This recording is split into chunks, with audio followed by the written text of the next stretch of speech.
Harper Audio presents Manifest Your Destiny, written and read by Wayne Dyer.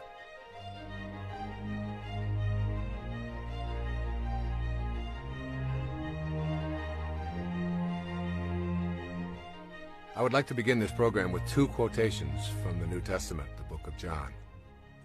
I'd like you to keep them in mind as you listen to this entire program, because they really are reflective of all of the messages that are in these 9 principles. The first is from John 10, verse 34. Is it not written in your law, I have said, you are gods?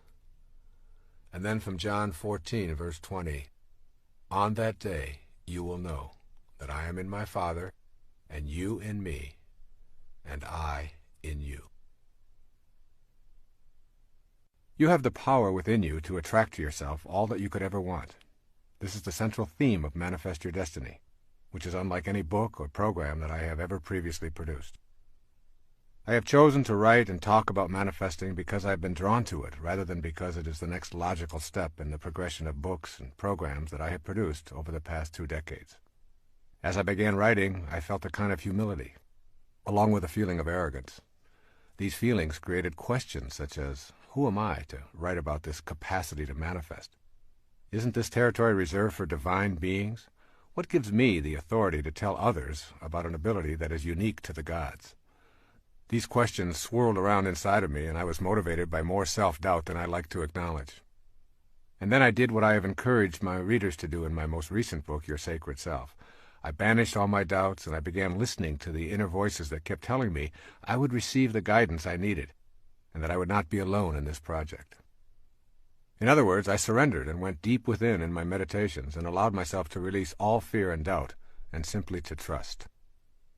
It was at this time, as I was considering writing these principles and producing this program, even though I had no clear idea what they were precisely, nor in what order they should be presented, that I received a message from a teacher named Guruji, to whom this book is dedicated. Sri Guruji instructed me to listen to a tape on the power of manifesting and to practice in my own life what I was being taught, and then to present this manifesting technique to the world. I began to practice the manifestation principles in my daily meditations, just as they are presented in this book and in this program. I experienced astonishing results almost immediately. A few months later, I produced a compact disc and a cassette tape titled Meditations for Manifesting, and thousands of people began to use these principles and practice the manifesting meditation techniques. The results have been mind-shattering. I've heard stories of manifesting job promotions, having a baby, which was supposedly an impossibility, selling a home that had been on the market for years without potential buyers, and other stories of prosperity and healing that border on being miracles. I know that these principles work. Their miraculous power is not based on a belief, it is a knowing. I know that we have a divine power that has gone untapped primarily because of our conditioning. I know that you can begin to manifest for yourself virtually anything that you're capable of conceiving if you practice these 9 principles studiously. Make an effort to listen to these principles and begin to apply them in your daily life without judging them based on what you have been conditioned to believe about yourself as a person who is, quote, only human, unquote, and therefore limited. What you desire is of central importance, though you may never before have even thought of desire and higher spiritual awareness as compatible concepts. Yet the process of creating begins first with a desire. Your desires, cultivated as seeds of potential on the path of spiritual awareness, can blossom in the form of the freedom to have these desires in peace and harmony with your world. Giving yourself permission to explore this path is allowing yourself the freedom to use your mind to create the precise material world that matches your inner world. That inner world is the catalyst for determining your physical world experiences. You will have to abandon the idea that you are powerless over the circumstances of your life. You will need to shift out of the group mentality that says you are incapable of manifesting. Examine the pressures and beliefs which reflect the thinking of your immediate family, your extended family, your community, your religious groupings, your ethnic grouping, your educational business groupings, or any of a multitude of specialized units of people. Determine the areas of your life that are jammed up with the teachings of those mindsets, causing your personal evolution to be slowed down because what you truly desire or believe is not getting any energy from your unique individuality. As you unplug your circuits from those external forces, you will see the speed of your evolvement increase drastically. If you hear a voice behind your eyeballs that says, "Move forward," You no longer wait for everyone else to make a move forward before you take your first step. When you cultivate the inner conviction to manifest from the world of the unseen into the material world, you understand that there is a universal God force that is in all things in the universe. There's not a separate God for each individual, each plant, each animal, each mineral. They are all one. The same God force that is within you and causes you to think and breathe is simultaneously in everyone and everything else as well. There is no place that it is not. Consequently, that which you perceive to be missing from your life also contains the same God force or universal intelligence that is within you. Manifesting then becomes doing nothing more than bringing into form a new aspect of yourself. You are not creating something from nothing. You're learning to align yourself with an aspect of your being that your senses have not known they could activate. You and that which you want to manifest into your life are one. As I wrote this book, I had the most peaceful experience of writing that I've ever enjoyed. What you are listening to right now is the result of these 9 principles. The key word I kept in mind as I wrote and allowed these principles to manifest through me was the word tight. That means to me no extraneous verbiage, no case studies, and a minimum of quotations. Each principle is explained in as straightforward a manner as I know how. Each came directly from my heart and not from my head. When I felt I had said what was needed to be said, and when I had provided specific suggestions for implementing the principles, I simply stopped. You are listening to the tightest handbook I know how to devise to teach the fundamental principles for spiritual manifestation. My internal knowing is that when you practice these 9 principles, you will be given guidance. You will not be alone on this journey, and you will see your desires manifest as your destiny in your daily life. Finally, you will know that your job is to say yes rather than how. I'm sending you all green lights. The first principle is called becoming aware of your highest self. Within you is a divine capacity to manifest and attract all that you need or desire. This is such a powerful statement that I suggest you listen to it over and over again and savor it before you begin this journey. Remember, within you is a divine capacity to manifest and attract all that you need or desire. Most of what we are taught to believe about our reality conflicts with this statement. I have a divine ability to manifest and attract what I need or desire. Becoming aware of your highest self does not happen through physical effort, nor can one rely solely upon supernatural techniques. What is essential is that you learn that you are both a physical body in a material world and a non-physical being who can gain access to a higher level. That higher level is within you and is reached through the stages of adult development. I present these stages with some degree of expertise because I've spent many years in each of them. They have been stepping stones to my awareness of my higher self. Each stage involved experiences that permitted me to move ahead in my thinking and my awareness. There are 4 stages of adult development. The first is called the athlete. The word athlete is intended as a description of the time in our adult lives when our primary identification is with our physical body and how it functions in our everyday world. This is the time when life seems impossible without a mirror and a steady stream of approval to make us feel secure. The stage of the athlete is the time in our adult development when we are almost completely identified with our performance, attractiveness, and achievements. Obviously, it is healthy to take good care of your body by treating it kindly and exercising and nourishing it in the best way your circumstances allow. Having pride in your physical appearance and enjoying compliments does not mean you are body fixated. However, if your daily activities revolve around a predetermined standard of performance and appearance, you are in the stage that I am calling here the athlete. The second stage is identified by the word the warrior. When we leave the athlete stage behind, we generally enter the stage of the warrior. This is the time when the ego dominates our lives and we feel compelled to conquer the world to demonstrate our superiority. My definition of ego is the idea that we have of ourselves as important and separate from everyone else. The ego-driven warrior objective is to subdue and defeat others in a race for the number 1 spot. During this stage, we are busy with goals and achievements in competition with others. This ego-dominated stage is full of anxiety and endless comparison of our successes. Trophies, awards, titles, and the accumulation of material objects record our achievements.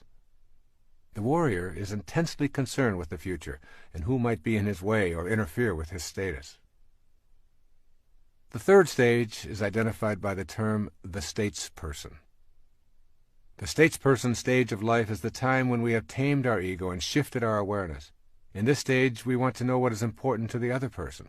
We've begun to know that our primary purpose is to give rather than to get. The statesperson is still an achiever and quite often athletic. However, the inner drive is to serve others. Authentic freedom cannot be experienced until one learns to tame the ego and move out of self-absorption. When you can let go of your own thoughts about yourself and not think of you for a long period of time, that is when you become free. The statesperson stage of adulthood is about service and gratefulness for all that shows up in your life. At this level, you're very close to your highest self. The primary force in your life is no longer the desire to be the most powerful and attractive or to dominate and conquer. You have entered the realm of inner peace. It is always in the service of others, regardless of what you do or what your interests are, that you find the bliss you're seeking. There is one stage even higher than the statesperson, and this can be described by the word the spirit. When you enter this highest stage of life, regardless of your age or position, you recognize your truest essence, the highest self. When you know your highest self, you're on the way to becoming a co-creator of your entire world, learning to manage the circumstances of your life and participating with assurance in the act of creation. You become literally a manifester. The spirit stage of life is characterized by an awareness that this place called Earth is not your home. You know that you're not an athlete, a warrior, or even a statesperson, but that you are an infinite, limitless, immortal, universal, and eternal energy temporarily residing in a body. You know that nothing dies, and that everything is an energy that is constantly changing. This inner infinite energy is not just in you, it is in all things and all people who are alive now and have ever lived. You begin to know this intimately. When you reach this level, you're in the space I think of as being in this world, but not of this world. Most people think of the spiritual world as a future occurrence that they will know after death. Most of us have been taught that the highest self is something that you cannot know as long as you're trapped in a body. However, the spirit is now. It is in you in this moment, and the energy is not something that you will ultimately come to know, but is what you are here and now. The unseen energy that was once in Shakespeare or Picasso or Galileo or any human form is also available to all of us. That is because the spirit energy does not die, it simply changes form. It can't die because it has no boundaries, no beginnings, no ends, no physical characteristic that we call form. That energy is within you. Gaining the awareness that you have a higher self that is universal and eternal will lead you to gaining access to the world more freely and to participating in the act of creation or manifesting your heart's desire. There is something called the seen and the unseen. Consider for a moment the world of form that you see around you, including your body. Who is that invisible I inside all of the tubes and bones and arteries and skin that are your physical form? To know yourself authentically, you must understand that everything that you notice around you was and is caused by something in the world of the unseen. That something is the world of the spirit. When you look at a giant oak tree, ask yourself what caused that tree to become what it is. It started from a tiny acorn. Your logical, rational mind says that there must be something resembling treeness within that acorn. But when you open the acorn, you find nothing resembling a tree. All you find is a mass of brown stuff. If you further examine the brown stuff, you will discover distinctly acornish molecules, then atoms and electrons, then subatomic particles, until finally you find that there are no particles, only waves of energy that mysteriously come and go. Your conclusion will be that the acorn and the tree itself have a creator that is unseen, immeasurable, and called by those of us who need to classify such things the spirit or soul. This unseen world that is the source of the world of the seen is also the cause of you. In the beginning is energy, energy that has no dimensions, energy that is not in the visible world. This is our original self. It is potentiality, not an object, a future pull, if you will. It is this world of the unseen that I would like you to consider as you listen to these words. Look around you now at the world of form. Then look within and realize that the world began in the unseen dimension. Then make the big leap to the awareness that you are both of these worlds simultaneously. You are not separate from the world of the unseen, any more than you could be separate from the world of the seen. You are a combination of both at all moments of your life. The problem that faces most of us in becoming manifestors and learning to manage the circumstances of our lives is that we have forfeited our ability to oscillate between the world of form and that unseen world. Have you been taught that the Creator is something outside yourself? If so, your inner world, the world of the unseen, is full of notions that prohibit you from participating in the creative process. When you overcome these notions, your unseen self will be your ticket to creation in your life. What you want to practice here really is transcending your conditioning. Whether you like it or not, all of us have been conditioned to think and act in ways that have become automatic. We need to figure out how to get past this conditioning if we want to gain access to our highest self. You can be sure the ego will not take well to this kind of an effort. Asking the ego to help diminish its own significance so that you might have access to your higher self is akin to attempting to stand on your own shoulders. Ego is as unable to move aside in deference to spirit as is your eye able to see itself, or the tip of your tongue able to touch the tip of your tongue. Your task thus becomes a quagmire of paradoxes. If you rely upon your ego to get past the influences of the ego, it will only strengthen its hold on you. You must figure out how to emancipate consciousness from the limitations of your mind and your body. In the ego state, you generally experience yourself as a separate entity. To move past this conditioning, you want to begin to see yourself as humanity rather than as a separate form in a body. Very simply put, if you feel that you are disconnected from the rest of humanity and truly a separate entity needing to prove yourself and compete with others, you will be unable to manifest your heart's desire. If you are able to see yourself as a part of what you desire, you will have transcended the conditioning of your ego and of all the other egos who have contributed to this process in your life. Here are a few of the conditioned thoughts that keep your ego in charge of your life and prevent you from materializing what you desire and what desires you. The first is called, I am not in charge of my life. That force is outside me. You can change this perception. Turn your attention away from the ego-dominated thoughts about the circumstances of your life to the present moment. By consciously noticing your breath, the sounds, textures, smells, and scenes that the life force is experiencing through you. A second conditioned thought says, people cannot manifest. It is all a function of the cosmic throw of the dice. It's all just luck. Well, blaming luck or some external invisible force that controls the universe is a habit of conditioning that leads to disempowerment and ultimately to defeat. You are the universe. It is not something outside you. You are that force which is in everything, even the things that have previously failed to show up in your life. Remember, as you think, so shall you be. If you think you can't, you're right, and that is precisely what you will see showing up in your life. A third conditioned response, or thought. I have tried before and it's never worked for me.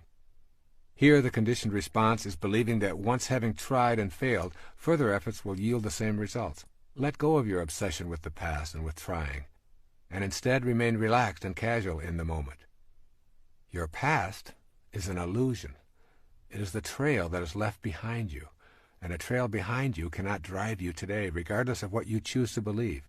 All you have is now, and you have never tried anything. A fourth conditioned thought.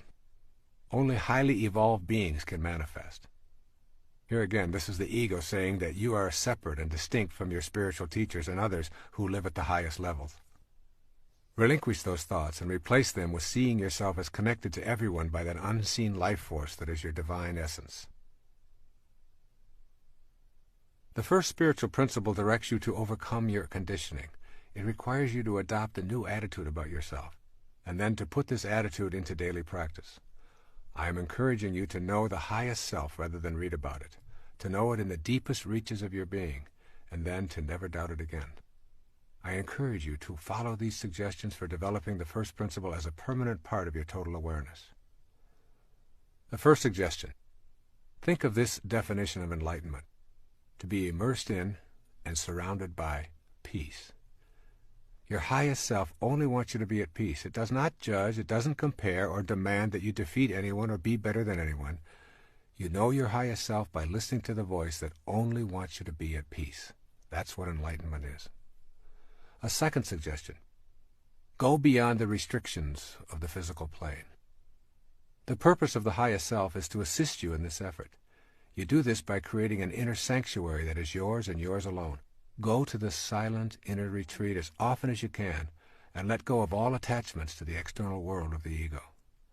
As you go to this sanctuary, a light will be born within you that you will come to know and respect. This light is your connection to the energy of manifestation. Here's a third suggestion: refuse to defend yourself to anyone or anything on the earth plane. This is the challenge of the highest self. Use your inner light for your alignment and allow those who disagree with that perspective to have their own points of view. You are at peace. You never explain, and you refuse to flaunt your energy. You know, and that is enough for you. And here's a fourth and final suggestion: surrender and trust in the wisdom that created you. This trust is your corner of freedom, and it will always be yours. Your highest self is not just an idea that sounds lofty and spiritual. It is a way of being. It is the very first principle that you must come to understand and embrace as you move toward attracting to you that which you want and need for this parenthesis in eternity that you know as your life. The second principle is called trusting yourself, is trusting the wisdom that created you. Learning to trust may be difficult in the beginning. It will be an exercise in futility if you rely upon your mind to create trust. The mind attempts to come up with intellectual answers by using proofs, logic, and theoretical reasoning. In contrast, the method of the heart, focused on spiritual understanding, is an intuitive recognition of the value of love. The heart trusts the inner wisdom that it feels and spontaneously knows, whereas the mind demands scientific evidence before it will trust. When the mind seeks corroboration through specific proofs as an aid to spiritual understanding, it is encroaching into an area far more suited to the heart. For this reason, it is necessary to trust what the heart knows. Without total trust, it is impossible to know the miracles of the higher self and become a manifester. This means cultivating a harmony between mind and heart, and for most of us this means terminating the intellect's domination. It is with this surrendering process that trust begins to flourish, replacing doubt. Here are two theories describing our place in nature. I think you will agree that the first theory illuminates why mistrust of ourselves and our divine abilities is so deeply rooted. The first theory is called nature as a mechanism. In this mechanistic view of nature, everything is an artifact made by a boss who has many different names. In the Western view, the boss is called God. This God is often depicted as a white-bearded male who roams around the sky creating the natural world. The world is a construct and God the constructor. This biblical God is paternal, authoritarian, beneficent, and, in many ways, tyrannical. He keeps track of all things and knows precisely what everyone does and when his laws are being broken. One of the operatives of this theory of nature is the idea of punishment for one's sins. This God-Father or Godfather holds us accountable for transgressions. All subjects are considered born with the stain of sin as a part of their nature and are therefore untrustworthy. This makes many people feel estranged. Once convinced that you are untrustworthy and basically a sinner, you're quite lost. You cannot even maintain trust in God because of the basic mistrust of yourself, and not trusting in that God may be breaking one of his own laws. It's a no-win situation. This theory of nature is absolutely incompatible with the second principle of manifesting. You cannot tune into the power and energy of the universe to create and attract an abundant life if that energy and power is outside of yourself. There's a second theory of nature that I call nature as spontaneous and non-judging. In this spontaneous view, God is universal intelligence flowing through everything. Nature is an unforced unfolding of life forms, and there is no boss.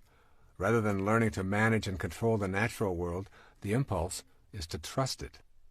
Human beings are an aspect of this God and are, therefore, carriers of divinity. Generally, in this theory, human beings are considered the highest level of life form. Trusting this most evolved natural human includes trusting the paradox of behavior described as good and bad, selfish and unselfish, or greedy and generous, in the same manner as we respect other life forms by trusting their processes. This second principle directs us to develop an inner knowing so that the natural process of what desires us is what we desire. Think of yourself as a consciousness being played out by God, just as a wave is a part of the ocean that is being played out by the ocean itself. The unseen divine energy is the ocean that your waveform is a part of. You can call it God, ocean, or anything else. This is a profoundly exquisite realization because with it you bring to your consciousness the inner awareness that you are actually in all things. This leads to miraculous manifestations. You begin to consider what it means to be in all things at one time. Authentic trust is only available through the knowing heart. When you enter this trusting space, everything will come to you that belongs to you because you've created the inner capacity to receive it. The irony is that what you wish to receive is a part of you. This can be a troublesome concept to grasp because of the ego's attachment to being separate and special. Nothing in your rational mind could convince you that water is made of 2 parts hydrogen and 1 part oxygen. It appears to be a fluid that flows and has nothing to do with gases. But when we subject water to scrutiny, its constituent elements become manifest. And so it is with the idea of being in all things at once. If you truly trust in this notion, you realize that everything that you perceive as missing in your life is a part of the same energy that you are. Manifesting becomes the art of bringing to yourself that which is already you. I have deliberately chosen not to use many quotations in this program. But I want to emphasize that every spiritual master and all of the saints and teachers and gurus or priests throughout history have espoused similar advice. This perennial philosophy connects all humanity, from tribal and ancient to civilized and present times. It is the message that God is within and outside every living thing, and that there is a world we are a part of that is not subject to the changing world of time and space that we presently are a part of. Since it is everywhere, it is not only within you, it is you. The meaning of this is that God is not to be found so much as discovered within yourself. The statement, "Thou art the path," is more than an ecclesiastical admonition. It is a statement of your reality. And then you must consider prayer and what it means to understand this concept of trust. In the matter of prayer, it seems that we often view God as a gigantic vending machine in the sky who's going to grant us our wishes when we put in the proper tokens in the form of prayers. We expect to insert prayers, then pull on the knob and hope that God will dispense the goodies. The God vending machine becomes the object of our veneration. We tell the machine how good it is and how much we worship it and expect it to be good to us in return. The basic premise here is that God is outside us, and therefore what we need and want is also outside of us. If we believe that we are separate from God, the vending machine approach to prayer reinforces and deepens that belief. I prefer to promote the idea of prayer in its essence as a communion with God. What we seek in prayer is the experience of coexisting with God. Prayer is our communication of readiness for the desires of this sacred energy to manifest through our human form. Therefore, the true experience of God does not change or alter God, but it changes us. It heals our sense of separation. If we are not changed by prayer, we have denied ourselves the opportunity to know the wisdom that created us. The search for happiness outside ourselves rekindles the idea that we are not whole and relegates prayer to the status of a plea to a boss God. We are then asking for favors rather than seeking a manifestation of our invisible, inspired self. Prayer at the spiritual level I'm talking about is not asking for something any more than the attempt to become a manifester is asking for something to show up in your life. What I call authentic prayer is inviting divine desire to express itself through myself. It expresses my experience of oneness with the divine energy. This may sound like a radical or even blasphemous notion, but is the source of all spiritual traditions. Here's a few examples. In Christianity, they say the kingdom of heaven is within you. In Islam, they say those who know themselves know their God. In Buddhism, they say, look within, you are the Buddha. In Vedanta, they say Atman, or individual consciousness, and Brahman, universal consciousness, are one. Yoga says God dwells within you as you. Confucianism, heaven, earth, and human are of one body. And in the Upanishads, the ancient texts of the Hindus, by understanding the self, all this universe is known. Overcoming your conditioning in this area is crucially important. Replace thoughts about your experiences with the experience of prayer. For instance, praying in this sense can be a sentence such as, "Sacredness, guide me now," or "Sacred love, flow through me now," silently reciting instead of thinking thoughts.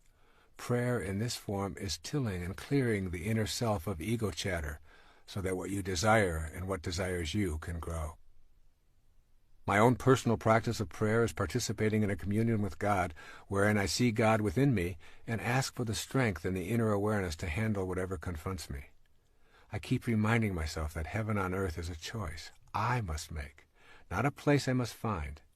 Trust, then, is the cornerstone of my praying, and with it comes the peace that is the essence of manifesting. And this idea of peace really becomes the result of this trust. You may recall that earlier I defined enlightenment as being immersed in and surrounded by peace. The more you trust in the wisdom that creates all, the more you will be trusting in yourself. The result of trusting is that an enormous sense of peace becomes available to you. As this awareness grows, you will discover that you are a more peaceful person, and consequently, that enlightenment becomes the way of your life. Being independent of the good opinion of others and being detached from the need to be right are two powerful indicators that your life is shifting toward a consciousness of trust in yourself and trust in God. Yet there are many people in our lives who disturb our state of peacefulness. The people whom we agree with and share similar interests with us are easy to accept and actually teach us very little.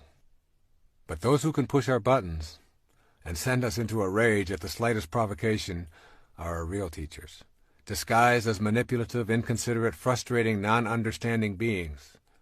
The peace that is enlightenment means that you are not only at peace with those who share your interests and agree with you, and with strangers who come and go, but also with those master teachers who remind you that you still have some work to do on yourself. Peace occurs when your highest self is dominant in your life. When you begin to feel peace as the result of trust, you are enjoying a healthy soul. There are many things that you can do on a regular basis to make this second principle of trusting in the oneness a reality in your life. Here are a few suggestions to nurture trust in yourself and in that oneness. The first is called begin by admitting your confusion or failures. When you're honest with yourself about every aspect of your life, you discontinue identifying with separateness. You then become ready for the insight that trust in yourself and trust in ultimate truth are one and the same. A second suggestion is to keep in mind that you cannot go to a higher ground if you're hanging on to a lower level. You cannot leave the physical world if you're so attached to it that you refuse to let go.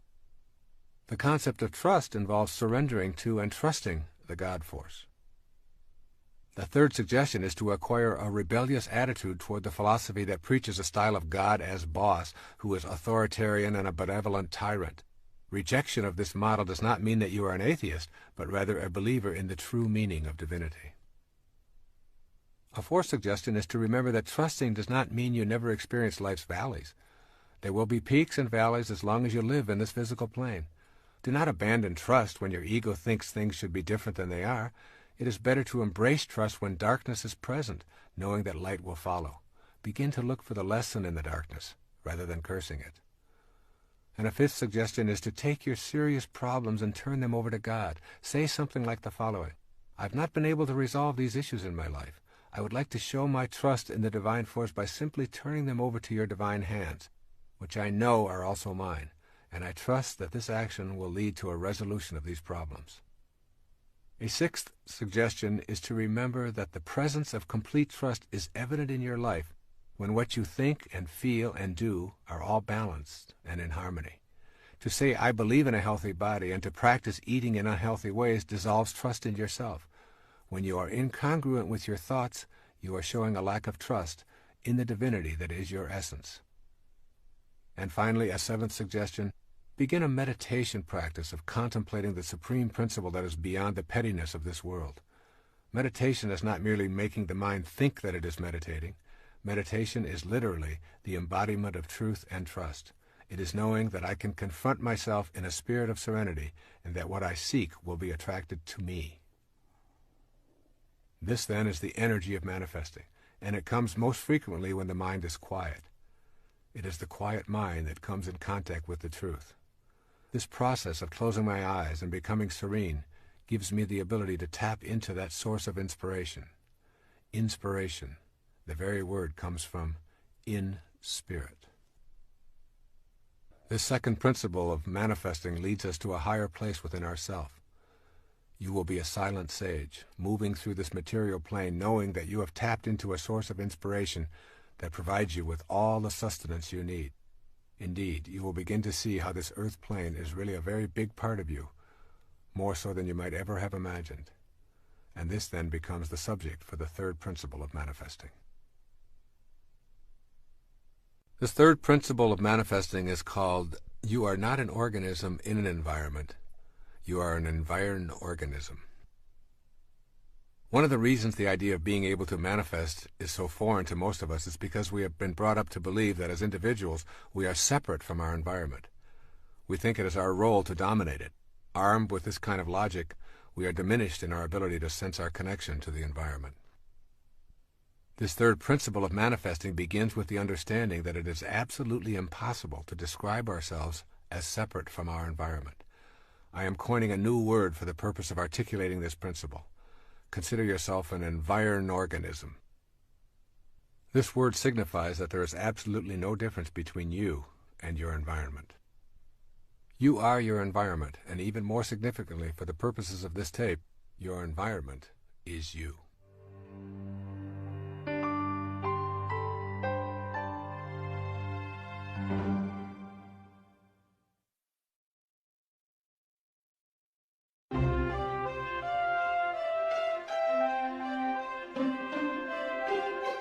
Think about your own nature as an environed organism.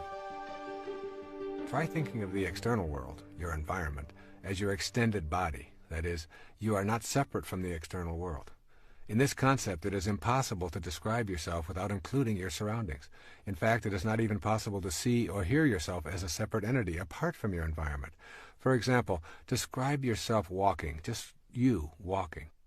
There cannot be walking without also describing what it is you are walking upon. Without the floor or the ground, there would only be your legs moving back and forth, and of course that's not walking. Your experience of walking also includes the air you are breathing, the gravity that keeps you from floating off into space, the pebbles or carpet or sand or cement that you walk upon. And I invite you to shift your awareness away from yourself as an organism in the environment to yourself as an extension of your environment and always inseparable from it. This means that you have to think of yourself as an individual and as an environment simultaneously. Have you ever seen a person with a front but without a back? Have you ever seen a person with an outside but without an inside? Well, these rhetorical questions are meant to stimulate you to consider how you can be differentiated and undifferentiated at the same time, and why this is important in learning to manifest your life as you choose. The nature of the physical world is essentially that of waves. Each wave of energy that makes up a physical mass has a crest or a peak and a nadir or a valley. These tops and bottoms of the waves are always easy to identify as separate, yet they are always together. You can never ever get a bucket full of peaks and observe them independent of their corresponding valleys. This is the fundamental feature of nature. Your front always has a back, your inside always has an outside. And now you must extend this understanding outward as well. You are distinct, just like the tops of the waves that make up your natural physical self, but you are irrevocably connected to the outer world, just as that bottom of the wave always has a top. When you begin to see this simple truth, mystical experiences of manifesting also open up to you as a genuine possibility. You see, you're either pushing nature around, or you're seeing it as yourself, one or the other. When we think of ourselves as distinct from our environment, we take on a posture of exercising control over it. We destroy forests and swamps and mountains and rivers and wildlife or anything else that obstructs profit and convenience, or for something we call advancing civilization. We defend these activities without understanding that we are also destroying ourselves. As we have seen, we cannot be described independent of our environment any more than our outside can be described without our inside. When we can respect that which appears to be external to us, we will build to live in harmony with, rather than in control over, our environment. In our personal lives, recognizing nature as ourselves opens up an entirely new world of manifestation. Your new faith will no longer permit you to see anything as separate. The separateness will always be there, just as the peak of the wave is separate from the trough. But they remain inseparable, even while separate.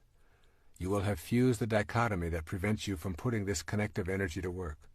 You will begin to view yourself as an organic part of this world, rather than as a separate entity in this world. And then you'll see yourself as an organic part of this world. There's a popular belief that we come into this world. Thus we are continuously embracing the idea that who we are and where we come from are two different worlds. The essence of the third spiritual principle for manifesting your destiny is that there is no separation, and rather than coming into this world as a construction project, you actually grow out of it. You are a result of what the universe is doing on a conscious level, just as a wave is what the ocean is doing, and a plum is what the plum tree is doing. The intelligence that is you, unseen as it may be, is you in every stage of your creation and life experience, and it is also the same in every other person, as well as in all things in our physical world. Notice that everyone breathes the same air, walks on the same ground, and thinks as an organism just like you. You are indeed connected to all of these beings. It is not an accident that someone living in a distant country with different outward physical characteristics and a separate language could die and donate their liver or kidney or cornea to you, and it would accommodate the life force flowing in you. A profoundly important Native American saying is, "No tree has branches so foolish as to fight among themselves." Imagine the result of such behavior by the tree. The tree and all of its parts would die from such an absurdity. Yet that is precisely what we do when we see ourselves as divided from all of the other people who are being peopled from the same divine intelligence. When you know that you grow out of this world just as an apple does from an apple tree, then you identify with the spiritual essence. It is in identification with this inner essence that you make your connection to everything else. And it is with this connection that you begin to attract your desires to your physical world. I want you to gain a clear sense of how you are actually growing out of this world. You are not a momentary flash of embodied consciousness between two eternal blacknesses. You are an essence that is eternally growing in this world, a world in which the spirit and the manifestation of that spirit appear to be different to the senses, and indeed they are, but they are also connected. This awareness is crucial as you proceed along the manifesting path. That power is in you, but it's not yours alone. The power and the magic of this world cannot be reserved for the exclusive use of anyone, including you. It is available at all times. However, it does not belong to anyone. What you are doing as an environ organism is making contact with an energy that is beyond the dualism of the earth plane, and yet is connected to it at the same time, separate but distinct. You are a holistic being with both non-dualistic energy and the energy of the physical plane at your disposal. As a holistic being, you shatter the illusion of your separateness and reveal your connection to everything. This empowers you in a way that the ego-driven self could never contemplate. One of the ways to understand this is to see yourself as a hologram. A hologram is a three-dimensional photographic image obtained with laser beams. The unique thing about a hologram is that one small segment contains the entire picture. When one tiny piece of the hologram is broken off and projected, it shows an image of the entire object. The hologram is a perfect representation for you as an environ organism. Your environment includes everyone alive and dead, and you can draw their energy to you because, from a hologrammatic viewpoint, they are you. You are one little physical image that reflects all of humanity when projected spiritually upon the cosmic screen. Each and every one of us is the whole of humanity. You cannot escape this conclusion. Human beings are the same everywhere. We share the emotions of fear, love, hate, and jealousy. We also share our life-giving blood, intermingling it for the survival of those who need it, and we have the same internal organs and thoughts. When you perceive yourself in the hologram that is humanity, you connect on an energy level to everyone else in your environment. An environed organism most truly is a reflection of it all, and this energy that you share is shared by all. This awareness gives you the option to tap into this universal energy anywhere, at any time, by metaphorically projecting yourself to reflect the whole. When you can do this without doubt or reservation, you can literally see how your inner thoughts and desires are not only within you, but are within the whole of humanity, which is abundantly boundless. As an environed organism, you are a single individual who is only a part of the picture at the same time that you contain the whole panorama. Moreover, the content of your consciousness is also hologrammatic in nature. Consciousness is the mental condition of being aware. The power of your thoughts in this hologrammatic view can be projected in such a way as to connect to all of humanity. Your thoughts are, literally, connected to the thoughts of everyone else, as are your emotions, your desires, your total inner world. You can learn to use this connection to nurture your own divinity, and therefore, by definition, the divinity of all of humanity. The nature of a hologram and the nature of you as an environed organism are one and the same. The Bhagavad Gita, the holy book of the Hindus, summarizes the point of view as profoundly as I've ever heard. Listen to these words. He who sees that the Lord of all is ever the same in all that is, immortal in the field of mortality, he sees the truth. And when a man sees that the God in himself is the same God in all that is, he hurts not himself by hurting others. Then he goes, indeed, to the highest path. The key phrase in this profound passage is, in all that is. This includes you and me and everything that is. It is you. You are not separate from it. Here are a few suggestions for beginning to implement this principle, this third principle of manifesting, which says that you are not separate from your environment. First, make a conscious effort to check yourself when you begin to think in ways that reflect separateness. Imagine yourself as a part of all that you see, and make an internal attempt to project the energy of your thoughts into all that is alive on the planet. This inner practice will help you to embrace the concept of you as an environed organism rather than an organism in an environment. Secondly, contemplate the energy that is your life force. Forget about your body and your thoughts and focus attention on your energy, which is also known as chi or prana. See if you can sense it objectively, and also try to do the same thing with the energy of someone close to you. Watch that person and forget about their body. Center your attention on the idea that you share the same energy, and so you are the same person at that energy level. Thirdly, trust in the wisdom of your feelings. If you feel it, it is true for you. When you trust your feelings, you trust the energy that is the life force of the universe. And fourth, practice being gentle, respectful, and loving toward the life force in all things. In other words, behave as if the God in all life really mattered. The energy of love is sent out into the universe and connects with the same loving essence that is in all things. Fifth, determine that you will spend some time each day alone and in silence meditating on this principle. Repeat the principle over and over as a silent mantra. I am not an organism in an environment. I am an environed organism. By repeating these words to yourself, you will eventually begin to project this reality outward. And sixth, make the spaces of your life as sacred as possible. In your living space, bless all that surrounds you, and fill your space with the life that plants, flowers, and animals bring. Spend time contemplating your living space as a holy place. The more you bring your environment alive with sacred thoughts and feelings, the more you will feel spiritually connected. The Sufi poet Rumi, almost a millennium ago, wrote a poem that reflects this consciousness. I'd like to share it here with you. It's called The Seed Market. He says, "Can you find another market like this, where with one rose you can buy hundreds of rose gardens? Where for one seed you get a whole wilderness? For one weak breath, the divine wind? You've been fearful of being absorbed in the ground or drawn up by the air. Now your water bead lets go and drops into the ocean where it came from.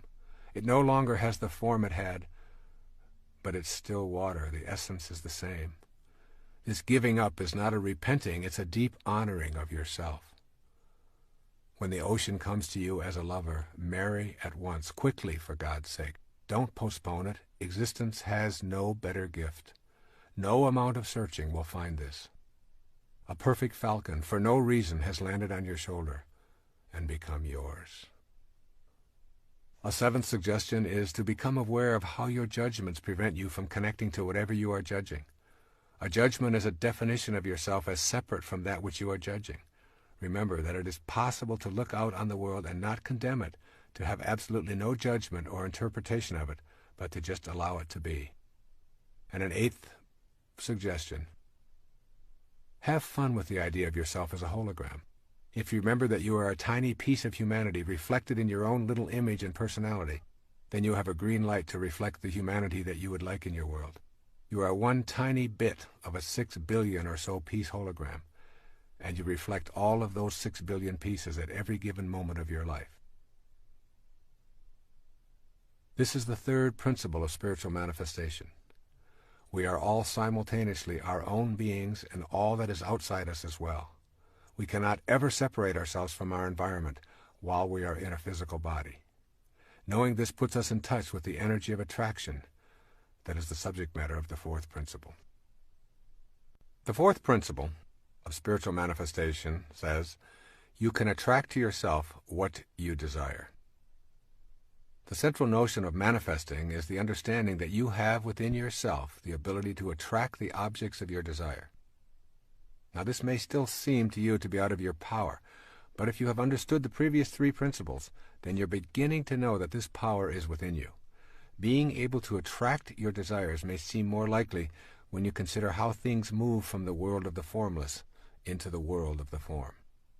In one of the most intriguing sentences in the New Testament, St. Paul addresses this process of creation. He says it this way: things which are seen are not made of things which do appear. St. Paul is telling us that the creative energy is neither solid nor restricted. The physical world of form originates in something other than the form itself. St. Paul's words form the basis for my writing about this principle and for several of those to come in this tape. I believe they suggest how energy informs our ability to attract what we desire.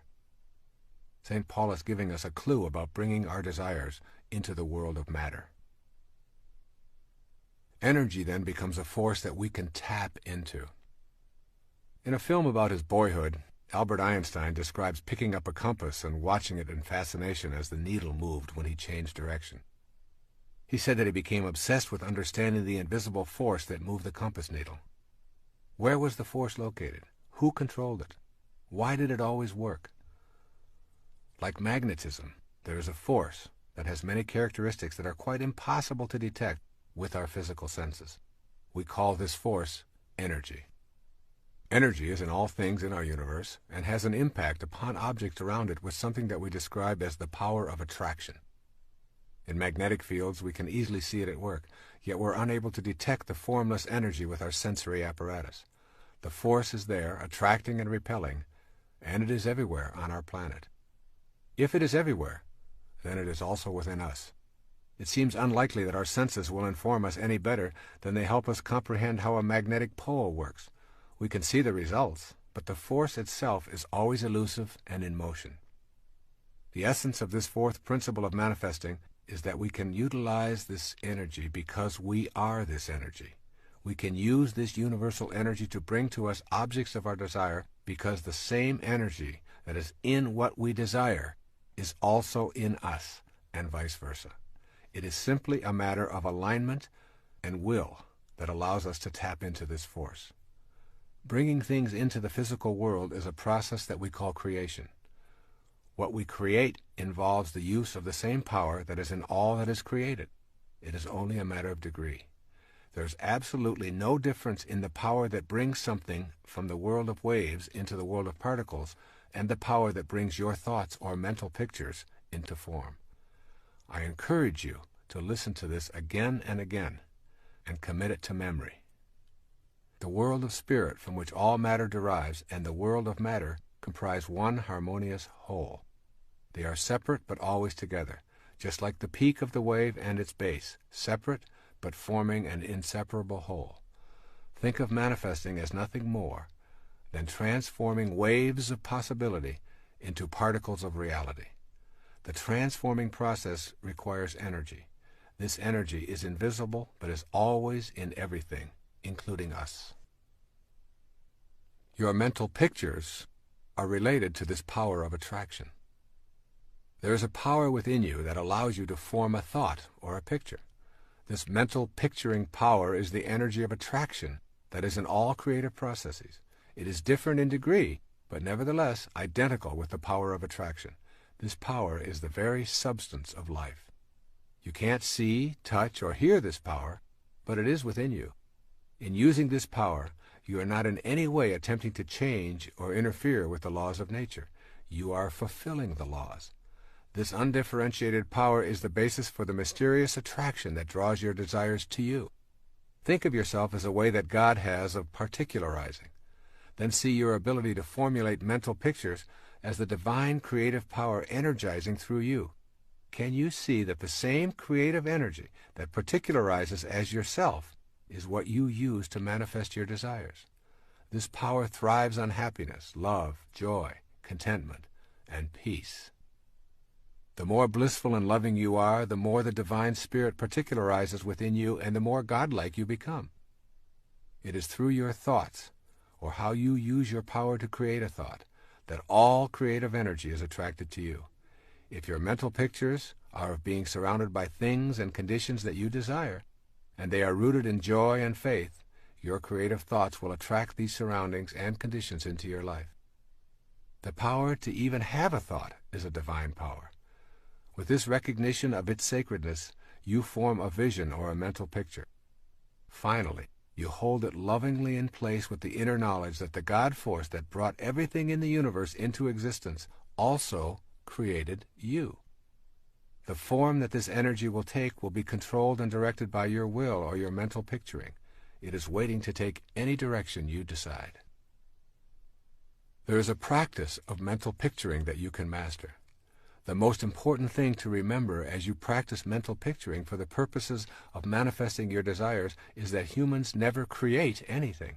Our function is not to create, but to attract, combine, and distribute what already exists. Creations are really new combinations of already existing materials. There is one indispensable condition for the manifestation of your mental picture into the visible and concrete world: the necessity of picturing the fulfillment of your desire as if it is already accomplished on the spiritual plane. That's right. You must know within yourself that on the invisible level of your being, what you desire is already in place. You impress upon the universal mind the object of your desire, and you calmly and knowingly proceed to act upon that picture, allowing the greater intelligence, and your own, which is a part of that greater intelligence, to work through you to produce the results. You abandon all fear and return to the affairs of your life, assured that the necessary conditions will soon come into view or are already there. The key is to repeat the mental pictures until the truth of what you are affirming resonates within you without an ounce of doubt. And there will be times when it appears that it isn't working. If your picture doesn't manifest in the time span that you've designated, relax and retreat to your knowing that it is already in place in the spiritual realm. Time is simply not a recognizing feature of the all-creating wisdom. However, you will find it impossible to manifest if you are visualizing without an authentic will that is sufficiently steady to overcome any contrary idea or lack of faith in your own divine connection to God. And here we must talk about the value of secrecy. When we speak to others about our efforts to manifest, our power is weakened. In general, when we describe these activities, it is because the ego has entered the picture. This kind of approach considerably dissipates our power of attraction. Maintain privacy concerning your own unique powers to attract to you what you desire. In order to tap into the extraordinary energy and use it in the co-creation process, it must remain yours and yours alone. The moment you discuss it with anyone who is alive today is the moment it diminishes. The higher energy, which is infinite, must create its own vehicle for manifesting, and it does so in the privacy of those vehicles. We are talking here about a vital force, a God force. Let's look at the nature of this vital force. It's difficult to comprehend a force that we cannot see, or touch, or hear, or smell, and still Know that it exists. It is similar to electricity. You plug in your appliance and you cannot see, touch, smell, or hear anything happening, but your electric hairdryer responds when you press the on switch. This is a good way to think of the vital force that is the all-creating God force as well. It is invisible, electrical in nature, always flowing, and always attracted to that which plugs into its source. A second characteristic of the life force energy is that it is always expanding, and it is unlimited in supply. The nature of the universe is abundance. It goes on beyond our concepts of beginnings and endings and boundaries. When we think we have it categorized and locked into a time-space boundary, it expands beyond our awareness, almost as if it must move further away from observation. You are an aspect of that force, and therefore you, too, are flowing, ever-expanding, and unlimited. It is your nature to be able to attract, to expand, to be unlimited. This force is in you, and this force is outside you. This force is you. By knowing the nature of this force and seeing yourself as a divine expression of it, and by going within to the power that permits you to picture a desire, and then tapping that power with a private, loving, cheerful knowing, you are on your way to using this vital force in ways that were unavailable to you with your conditioned view of yourself. Let's look at some ideas for putting this principle into work in your life. When first arising in the morning, take a few moments to be alone and ask yourself, how did the conditions of my life that I would like to change first come about? How can I facilitate making conscious contact with my unlimited, invisible source of energy? You'll soon realize that the conditions of your life have been manifested by you, even though you are not conscious of bringing them about. Your thoughts and mental pictures of lack and scarcity and self-absorption and authoritarianism and illness and guilt and worry, and all of these have been put into the universal spirit and have manifested in your life. You can hasten your conscious contact by radiating a totally new kind of mental picture while applying this fourth principle. And then secondly, explore the possibility that the reason you believe that life is limiting is because you have assumed limitation to be in your life. Does your view of life include the natural creative process reproducing within yourself? Stay in this place within, and you will know conscious contact with the divine, all-creating intelligence. And then thirdly, never limit the spirit in any way. If you experience any kind of friction, know that it is an error in your thinking and picturing. Just continue to tell spirit what you want without telling it how you want it to happen. Then retreat in faith and trust. Fourthly, keep your mental picturing to yourself. What you want to attract is a private matter between you and God. And fifthly, begin to act as if what you would like to attract is already in your life.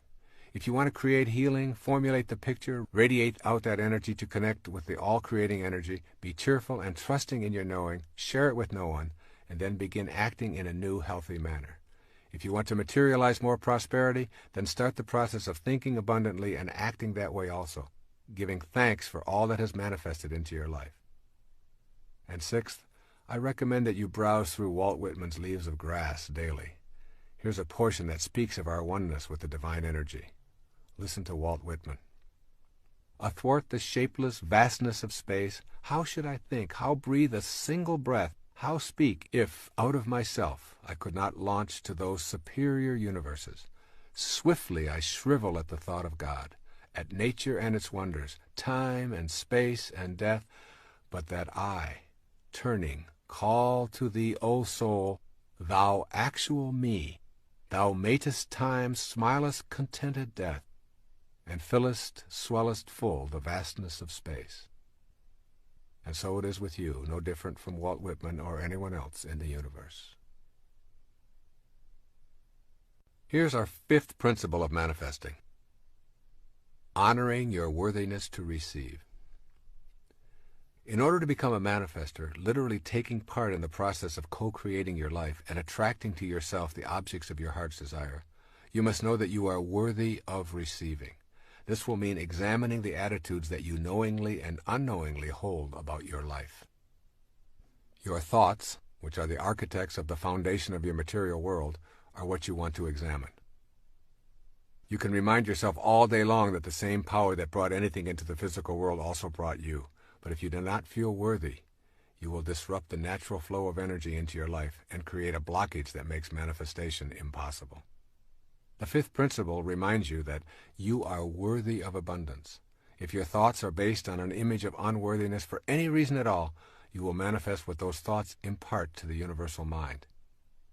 The energy described in the fourth principle will align with what it is that you radiate. As a man thinks, so is he, are not just empty words. Thinking that abundance is incompatible with spirituality is a myth that influences many of us and is the largest impediment there is to feeling worthy. What do we mean when we use this word selfish? The myth that abundance and spirituality are incompatible is fueled by thoughts that it is selfish and improper to visualize and desire material things. Let's examine this attitude and determine if you have been influenced into believing it to be your truth. Take a look around your world and notice the abundance and endlessness of our universe. It goes on and on beyond our ability to imagine its vastness. This abundance flows from the same energy that comprises our fundamental essence. It is you. You are it. Material form is how spirit makes itself known to us while we are in form ourselves. Spirit manifests in trees and oceans and fish, birds, minerals, vegetables, flowers, and you. Matter is not an illusion or something that ought not to be, but it is the necessary means through which spirit differentiates itself on this plane of existence. To feel that it is selfish or non-spiritual to desire and manifest is to divide the world of spirit and the world of matter into polar opposites. When we adopt an attitude of spirit being incompatible with matter, we are denying the spirit that is in matter as its originating energy. We also deny the validity of ourselves as spiritual beings. When we shift to seeing that together they comprise one harmonious whole, we remove the stigma of selfishness. Just as each one of us is one harmonious whole comprised of spirit and matter, so too is the entire universe. The process of life taking form is a mystery. That mystery is governed by a creative energy that is knowable when we genuinely feel worthy of receiving its blessings in form. Abundance is the way of the creative force in the universe. You are entitled to have abundance in your life and to radiate prosperity to all that you encounter in your world. Nothing is gained by making yourself small and insignificant other than to manifest smallness and insignificance into your life. There are some core components of worthiness. Everything you need to master in order to make this fifth principle a working model in your life is available as a mental activity. You do not need to go out into the world and conquer it in any way. It is simply a matter of changing your mind about your basic worthiness to receive all of God's blessings, be they material or otherwise. Here are 5 major perceptions of beings who know they are worthy and deserving of all of God's blessings. The first says, "My self-esteem comes from myself."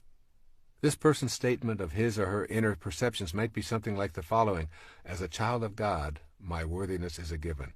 I am not divided into spirit and body. Rather, I am a part of the all-knowing creation called God itself." Too often the ideas of other egos are what constitute our impressions of ourselves. We listen to the admonitions of others who have low self-regard and who are attempting to exert influence and power over us. It is beyond the scope of most young children to resist these ideas. But as adults we can look back at this hypothesis and free ourselves from its absurdity. You must know within that you are part of the light that lighteth every man. You are evidence of the existence of God, and in your own particularized individuality, you have God within you. Therefore you must be able to say with conviction, "God is me, and I am God." It is this truth that will free you from your feelings of unworthiness to attract to yourself all that you desire. Your desires are the very tools that allow you to grow and experience the perfection of the universe. They take you beyond any limitations that you might have embraced and lead you to a higher spiritual awareness. Even the idea of achieving enlightenment and mastery is a desire, and one you must honor. A second statement of those who feel worthy: I accept myself without complaint.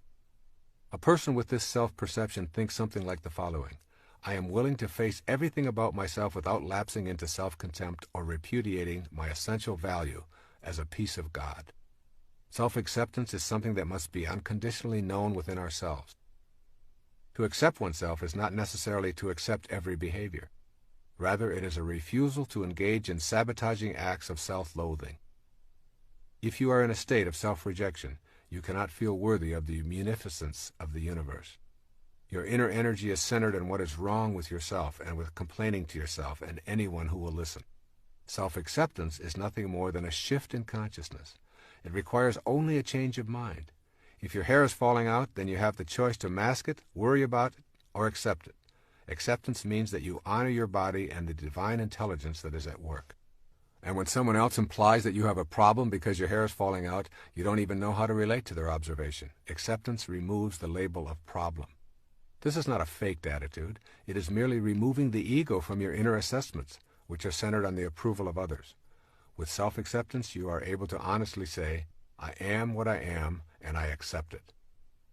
Once this attitude is firmly in place from a position of self-honesty, your worthiness to receive the gifts of the universe become aligned with that divine power. A third attitude of self-acceptance. I take full responsibility for my life and what it is and is not. To be willing to accept total responsibility for yourself puts you in a position of being worthy of receiving and attracting the objects of your desire. If someone else is responsible for your perceived shortcomings, and you are blaming them for these troubles, then you are also saying that in order to manifest your heart's desire, you need to have the permission of those others. This act of abdicating responsibility destroys your ability to empower yourself to higher levels of awareness. I come from the position that there are absolutely no accidents, and that everything that occurs in my life has a lesson attached to it, and that I brought it into my life. Thus, if I am having a negative thought, and at the same moment I bump my head on a cupboard door, I say, what was I thinking at that moment?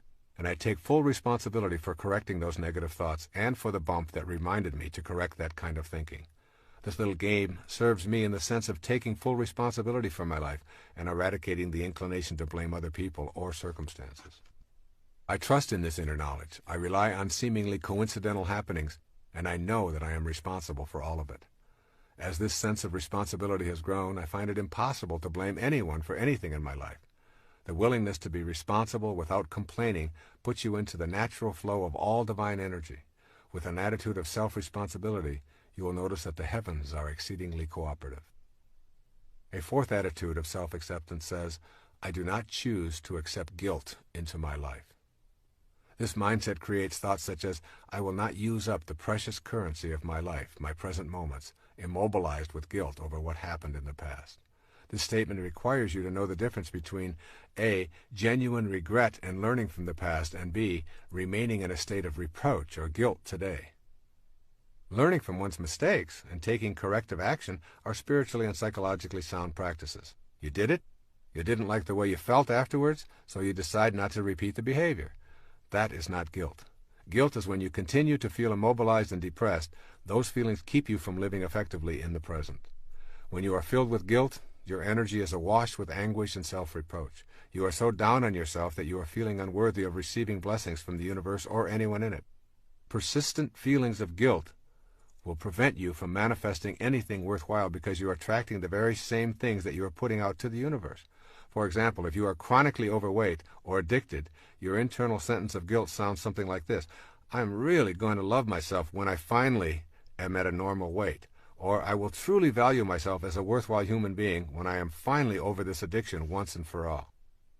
These internal sentences need to be shifted to, I love myself while I am overweight. I am not this weight in the first place, and I refuse to think of myself in self-degrading terms regardless of the condition of my body. I am love, and I extend this love to all of me. This same kind of inner programming must take place for addictions or anything else that you feel guilty about. By removing the inclination to wallow in self-reproach, we remove the idea that by suffering in the present moment, we will redeem ourselves and can pay for our sins with guilt. Life doesn't work this way. The solution is in loving yourself and in trusting in God that your shortcomings are nothing more than lessons leading you to a new spiritual level. And finally, a fifth assessment of those who have self-acceptance. I understand the importance of having harmony between my thoughts, my feelings, and my behavior. To the extent that you remain incongruent in any of these three areas of thinking, feeling, or behaving, you will impede the process of heightened awareness and the ability to manifest your heart's desire. This is the last of the 5 points that contribute to your feelings of worthiness about receiving God's munificence into your life. It is also the most significant because it defines your level of integrity. To have thoughts about how you would like to conduct your life, to posit these thoughts as your essential way of being, and then to feel guilty, fearful, anxious, or anything else as a result of not living up to these inner positions, results in addictive, manipulative, and self-defeating behavior. To be congruent, you must be honest about your own thoughts. If you are honest with yourself, you will find that your emotional reactions will be consistent with your inner world. You will feel peaceful and content, and this will be apparent in your behavior. This is true for virtually everything about your life. Your thoughts about health, relationships, prosperity, God, work, recreation, whatever. If these thoughts are rooted in love, and you honestly know that you are here to express love, kindness, and forgiveness toward yourself, toward your work and co-workers, toward the money you receive, toward your spiritual beliefs, then you will be in harmony, and you will welcome the blessings that result from your personal conduct in these matters. However, if you embrace these thoughts yet fail to act on them in the daily working of your life, you will feel incongruent, and consequently, you will not feel that you are deserving of desires being fulfilled, being eaten up inside in your own private corner of awareness that is not available to anyone else other than God. You will behave in self-defeating ways that verify your lack of inner congruity.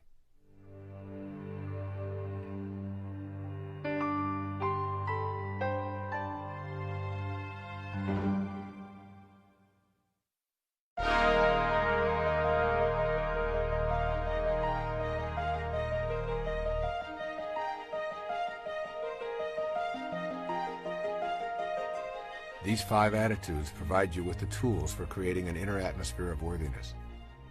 They all reflect an ability to live peacefully in the present moment and to discard many of the attitudes of your past that keep you in a constant state of feeling powerless and unworthy of being able to manifest more blessings and happiness into your life. And then it's necessary to begin to look at how you can unbond yourself from your past wounds. The inclination to bond to our wounds, rather than move past them, traps us in a constant state of feeling unworthy. A person who has experienced traumatic events in life, such as incest, or abuse, or sexual molestation, or the death of loved ones, or traumatic illnesses, or accidents, or family disruptions, or drug addictions, can become bonded to them and replay them for attention or pity. Very often the tale of these woes is told with a sort of urgency for the listener to know how horrible the wounding was and still is. The ego uses this energy as a power play in individual and group situations to encourage discussion of one's struggle to survive the wounding. This can keep individuals from advancing spiritually and reinforce the image of themselves as unfortunate. The tendency to bond with the wounds of our lives reminds us of how unworthy we are of receiving anything that we really would like because we remain in a state of suffering. The more these painful stories are recalled and repeated, the more we are guaranteed of not attracting our desires. Notice your body when it is wounded. An open wound actually closes up quite quickly. Just imagine what it would be like if that wound remained open for a long time. It would become infected and ultimately would kill the entire organism. The closing up of a wound and allowing it to heal can work the same way in your inner world of thoughts. When you go backward and continuously relive your pain, including labeling yourself incest survivor, alcoholic, sexual abuse survivor, you do so because of your inner experiences of bitterness. This harvest of bitterness keeps you from feeling worthy. So don't lead with your injuries. Deal with them and ask family and friends to be compassionate while you are grieving or recuperating. Then ask them to kindly remind you when it has taken on the form of a predictable response. The way out of bonding to your wounds is through forgiveness. Forgiveness is the most powerful thing you can do for your physiology and your spirituality. Forgiveness means that you fill yourself with love and you radiate that love outward and refuse to hang on to the venom or hatred that was engendered by the behaviors that caused the wounds in the first place. Forgiveness is a spiritual act of love for yourself, and it sends a message to everyone, including yourself, that you are an object of love, and that is what you are going to impart. Feeling worthy is essential to being able to attract to yourself what you desire. It is simply a matter of common sense. If you don't feel that you deserve something, why would the divine energy that is in all things send it your way? Let's look at a plan for adopting and honoring your worthiness to receive and attract from the divine source. The word inspiration literally means to be infused with spirit. In spirit, if you will. Practice doing what you love and loving what you do each day. This puts you in spirit and literally provides you with the enthusiasm for being a worthy recipient of God's grace. The word enthusiasm comes from the Greek root entheos, to be filled with God. Then make every effort to remove internal habits of pessimism, negativity, judgment, complaints, gossip, cynicism, resentment, and fault-finding from your vocabulary and your inner dialogue. Replace them with optimism, love, acceptance, kindness, and peace as your way of processing your world and the people in it. Then give yourself quiet time each day to erase feelings of unworthiness. And also read spiritual literature and poetry and listen to soothing classical music whenever possible. I have found that simply reading the poetry of Walt Whitman or Rabindranath Tagore or Rumi puts everything into a more sacred perspective for me. This beautiful poem from Khalil Gibran's The Prophet is an example of such literature. Pay particular attention to the words, "Your hearts know in silence the secrets of the days and nights," and "For the soul walks upon all paths." Here's Khalil Gibran on self-knowledge. And a man said, "Speak to us on self-knowledge." And he answered, saying, "Your hearts know in silence the secrets of the days and nights, but your ears thirst for the sound of your heart's knowledge. You would know in words that which you would have always known in thought. You would touch with your fingers the naked body of your dreams. And it is well you should. The hidden wellspring of your soul must needs rise and run murmuring to the sea, and the treasure of your infinite depths would be revealed to your eyes, but let there be no scales to weigh your unknown treasure, and seek not the depths of your knowledge with staff or sounding line, for self is a sea boundless and measureless. Say not, I have found the truth, but rather, I have found a truth. Say not, I have found the path of the soul. Say rather, I have met the soul walking upon my path. For the soul walks upon all paths. The soul walks not upon a line, neither does it grow like a reed. The soul unfolds itself like a lotus of countless petals. Allow yourself to be surrounded by things of beauty as much as possible. Each evening I leave my typewriter and I go out to the beach and I experience the magnificence of the sun setting over the Gulf of Mexico. To be a part of this sunset fills me with a sense of home beyond this planet and opens me up to the deeper nature within myself. I could never feel unworthy of the grace and munificence of the universe when I'm immersed in such beauty. Virtually any experience of beauty has a tendency to remove doubt about your own divinity and connection to the ultimate truth that is in everything and everyone. And then practice kindness toward yourself and others as frequently as possible. Give up your need to be right and to win in favor of being kind, and you will soon know the bliss of inner peace. Remember, your highest self only wants peace. When you are practicing kindness, peace shows up right on schedule. When you are at peace with yourself and your world, you know that you are a worthy recipient of all that comes your way. Make it your own special mission to be kind to others each day at least once, and to extend the same privilege to yourself as much as possible. Also, begin to process the universe as a friendly rather than an unfriendly place. Place all of your wounds from the earlier stages of your life into the category lessons for life. Remember, for every act of evil, there are a million acts of kindness. This universe runs on the energy of harmony and balance. Breathe in that energy and breathe out the ideas of your being life's victim. And finally, say it over and over until it registers. I am what I am, and I am worthy of the abundance that is the universe and all that is in it, including me. You are now on a path of knowing you are worthy of attracting and manifesting in your world. You are aware of your highest self. You trust in yourself and the divine wisdom that created you. You know that you are not separate from your environment and that the power to attract is within you. The next principle involves the energy of love and how important it is to know and experience it in all of your being before you begin applying the last three principles of manifestation. Our sixth principle for spiritual manifestation is called connecting to the divine source with unconditional love. There's a wonderful quote from Mirabai. It says this as she talks about herself. Mirabai knows that to find the divine one, the only indispensable is love. There is no greater power in heaven or on earth than pure unconditional love. This is the heart of the sixth principle of manifestation. The nature of the God force, that unseen intelligence in all things, which causes the material world and is the center of both the spiritual and physical plane, is best described as pure unconditional love. It is the glue that holds all things material in place and keeps them from collapsing into uncountable particles. This God force is the oversoul to which we are always connected because we are localized extensions of that force. You may feel infinitely worthy of attracting to yourself material and spiritual prosperity, but if you are not living the way of unconditional love, you are interfering with your ability to manifest in your life. In order to be divinely aligned with the universal infinite energy, you must become unconditional love. This energy of love really dissolves all limitations. When I speak of love emanating from your soul and from the divine consciousness of God, I speak of something that the lower self or the ego cannot grasp.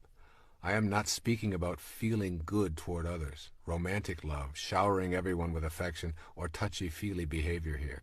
This unconditional love is an experience of the harmony of life. It is simply too deep and too profound for our ordinary selves to activate. The energy of unconditional love is the power behind creation. It guides all of our natural laws. This love can be imagined as a vibration that carries thought forms from one's mind into material expression. In its highest nature, love is the force that we recognize as the will of God. It is the alchemy that we embrace to make sense of how things are materialized from the world of spirit. I suggest you embark on an experiment in which you practice unconditional love for several days, perhaps even a week. Make this a private activity, but vow to yourself that you will allow only unconditional loving thoughts to emanate from your consciousness. Refuse to have judgmental or critical thoughts. In your quiet time, think only peace and love. In all of your relationships, think and act in only loving ways. Extend loving thoughts and energy wherever and whenever you encounter anyone or anything. Become unconditional love for this period of time. This practice of becoming unconditional love is a prerequisite to the manifesting process. By pouring love into your immediate environment and practicing gentleness in all of your thoughts, words, and actions, your immediate circle of friends will begin responding in a whole new way. Furthermore, this act becomes expansive very quickly, and you can radiate this love to your community and to people you read about in newspapers, including those who are labeled terrorists, murderers, scam artists, and the like. You emphasize the "un" in unconditional love. You become detached and loving toward all. You are not loving the hostile act, but you are loving the spirit that is blocked in those who are harmful and unloving. When you can live this way and reject all thoughts and actions that are not of an unconditionally loving nature, you will experience the alchemy of your spirit and know how to overcome limitations in your life. This is a task that your conditioning will not easily encourage, but for a few days you can persevere just so you know what the divine universal spirit is like. It judges no one and nothing. It does not moralize. It does not show favoritism. It merely exists as an unconditional love, radiating harmony and allowing everything and everyone to unfold. What can you expect as you practice a few days of being total unconditional love? You will feel yourself becoming a different person. You will feel at peace virtually all of the time. Your relationships will be more deeply spiritual. Most significantly, you will begin recognizing the coincidences of your life with greater regularity. Your thought forms of unconditional love will begin to produce what you desire without your even being aware of how it is happening. There's an oft-quoted passage in the New Testament that seems appropriate here. It's Corinthians 13 on love. And now I will show you the most excellent way. If I speak in the tongues of men and of angels but have not love, I am only a resounding gong or a clanging cymbal. If I have the gift of prophecy and can fathom all mysteries and all knowledge, and if I have a faith that can move mountains, but have not love, I am nothing. If I give all I possess to the poor and surrender my body to the flames, but have not love, I gain nothing. Love is patient. Love is kind.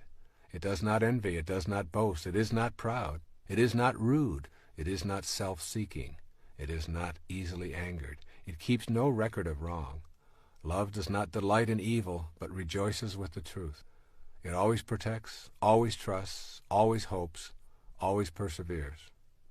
Love never fails, but where there are prophecies, they will cease, and where there are tongues, they will be stilled, and where there is knowledge, it will pass away.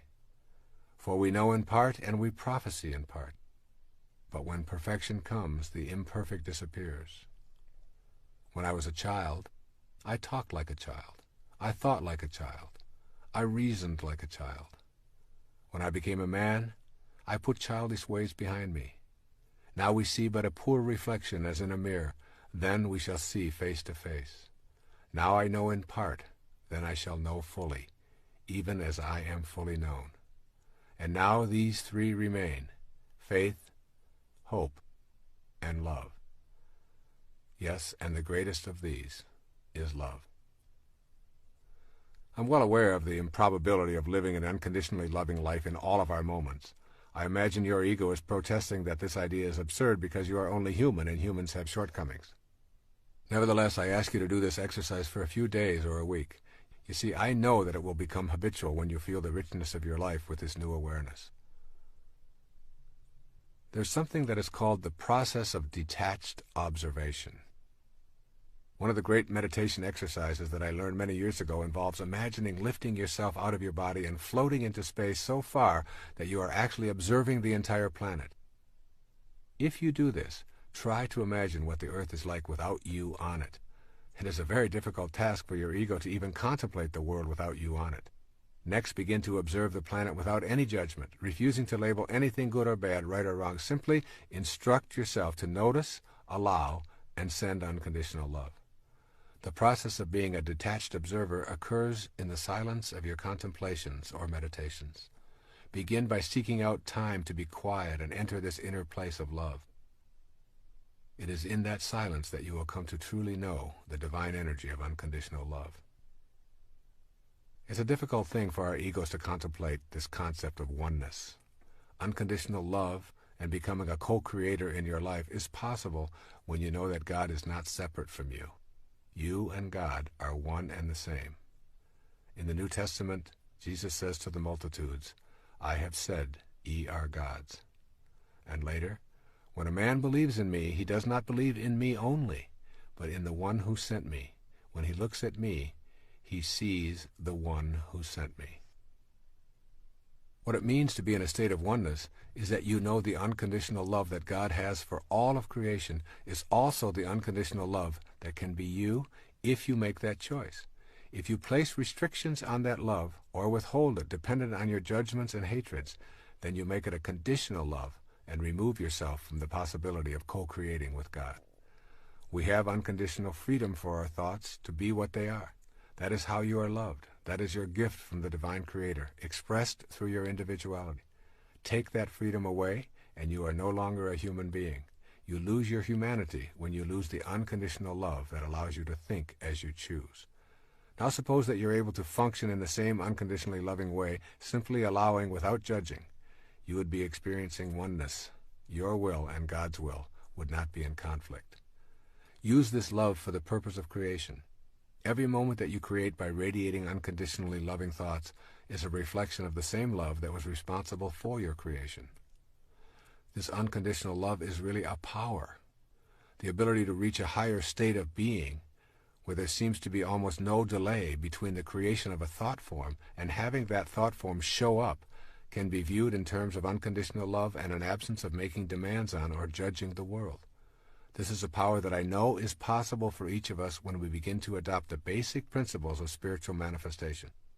Most of us simply do not recognize how truly powerful we are by virtue of our own ability to create thoughts, and out of these thoughts attract to ourselves the abundance of the universe.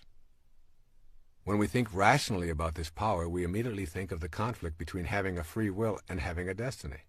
This conflict often obviates the need within us to think and live in unconditionally loving ways. Let's take a quick look at this matter of destiny, which is in the title of this tape, and put it into a different context. Destiny is not preordained. Destiny is ordained totally by you.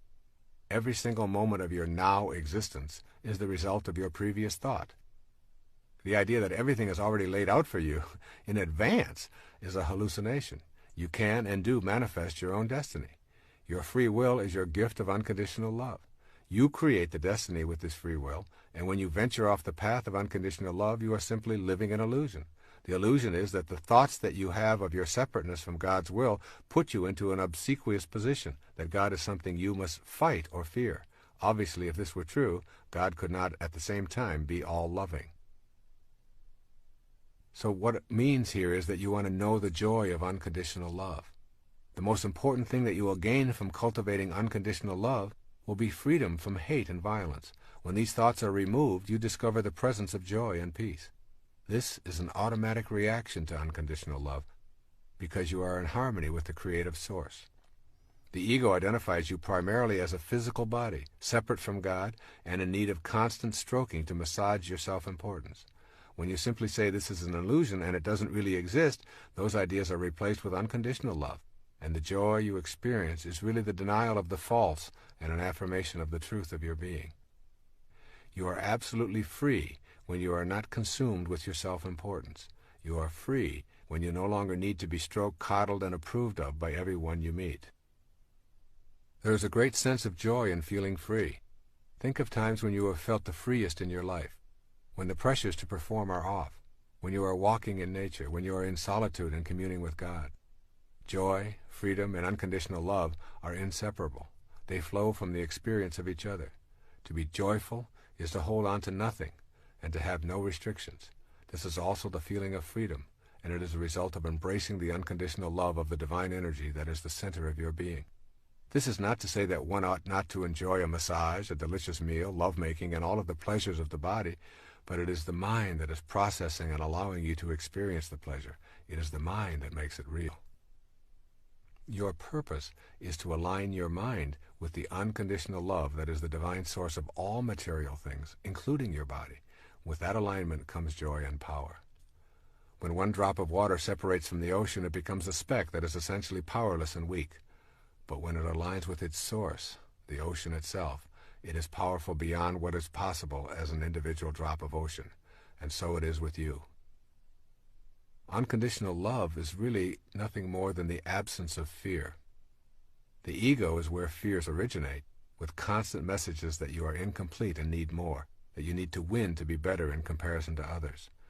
With its unceasing pressure, the ego keeps you in a constant state of turmoil and anxiety. Here is where all fears are birthed and nurtured within you. To accept unconditional love as your premise for living, you will have to tell the ego that there is no need to prove anything, and that all you want or hope for is already here. With this kind of declaration, fear is removed from your life and is replaced with love. Remember the biblical quote, "Perfect love casteth out all fear." This principle of unconditional love as a prerequisite to manifesting your own destiny is a tough one to put into practice full time, yet you could begin this process by working on it one step at a time, beginning right now. Here are a few of the ways of putting unconditional love into practice in your life. Remember to keep uppermost in mind that love transforms. Unconditional love heals the body and the mind. And then also remember that the polarity of love is fear. Fear is a current of energy that literally runs through your body and is produced when you feel cut off from the source of unconditional love. Every time you experience fear, ask yourself, what's going on that I have substituted fear for love in this moment? Also, begin to acquire a private, non-publicized, and regular habit of meditating.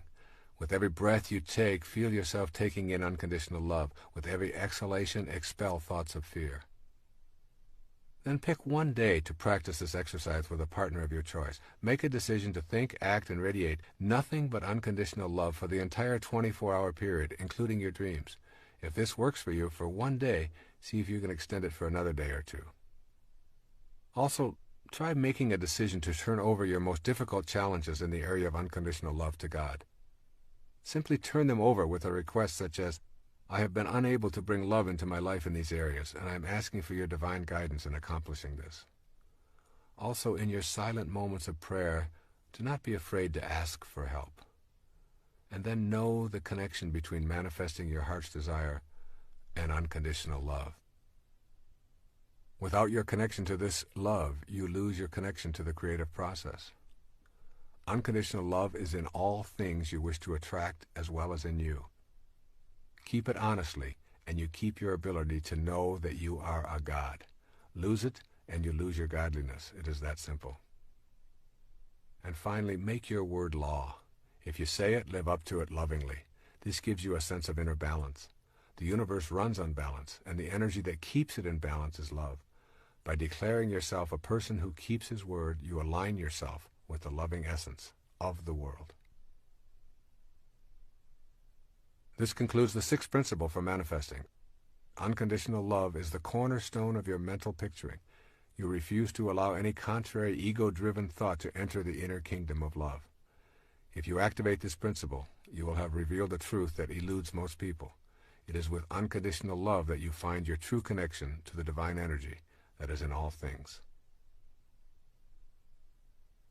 Our seventh principle of spiritual manifestation is simply meditating to the sound of creation.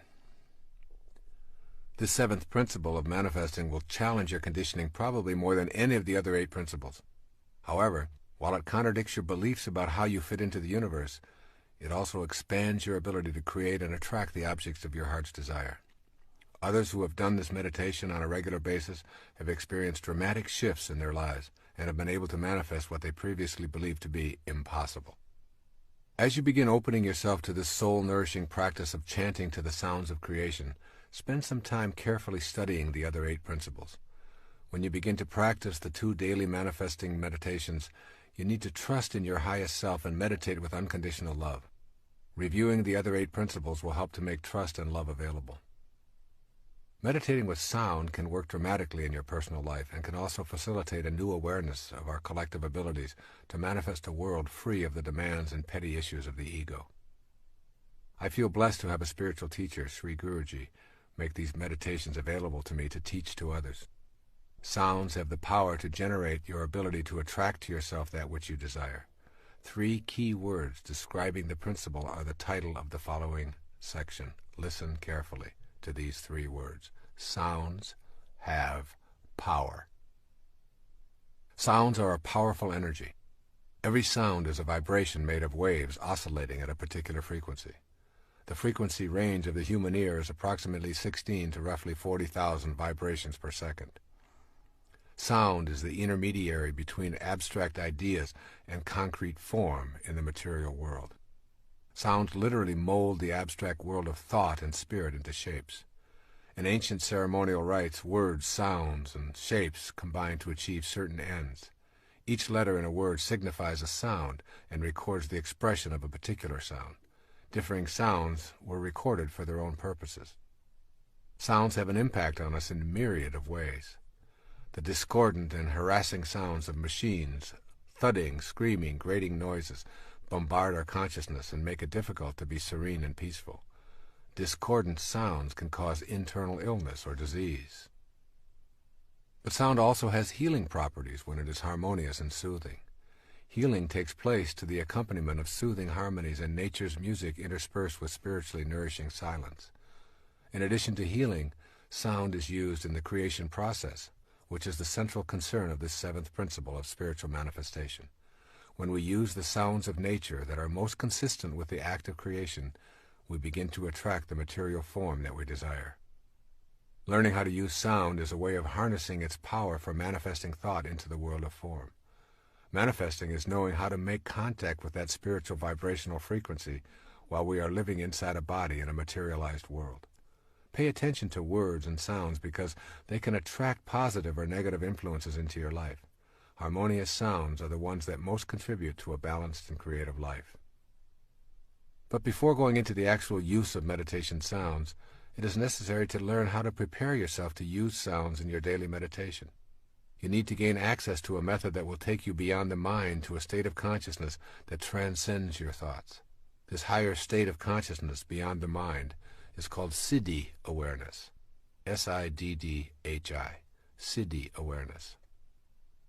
Siddhi awareness, or Siddhi consciousness, is a perfect state of awareness in which there is a complete absence of doubt and no delay between the origination of a thought and its materialization into the world of form. It is an unlimited state of being in which creation occurs instantly without any time lag from thought to form. When we contemplate this state of grace, our minds challenge the idea and provide us with many reasons as to why it is impossible. Siddhi consciousness, however, has absolutely nothing to do with the mind. Let that sink in. Siddhi consciousness is beyond the mind. This state of graceful being has nothing to do with the mind, whose nature is a constant inner monologue. The mind frets continually about an unlimited number of desires that can never be adequately fulfilled. You can give your body great pleasures with booze and sex, give it fancy automobiles and delectable gourmet meals, body massages, and every other imaginable delight. The next morning, When it recovers, your mind has a new list of demands taped to your forehead, asking for more and more of what it can never get enough of. This is the nature of the mind, which is ruled by the ego. Your mind, then, is only a barrier to experiencing siddhi consciousness, wherein you are in a state of bliss and complete acceptance, and your desires are the same as your experience of life. Your mind blocks the vision of your highest awareness. Your highest self has its own language.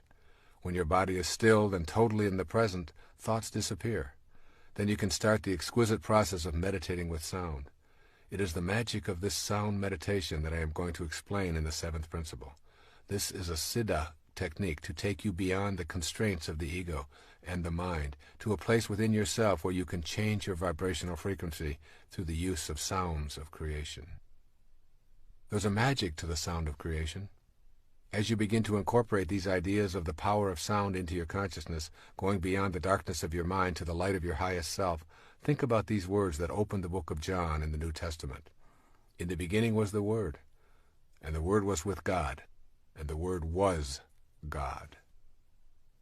The word God has the same sound that is in virtually all of the names for the original creator. All traditions describe a creator of the Word and humankind.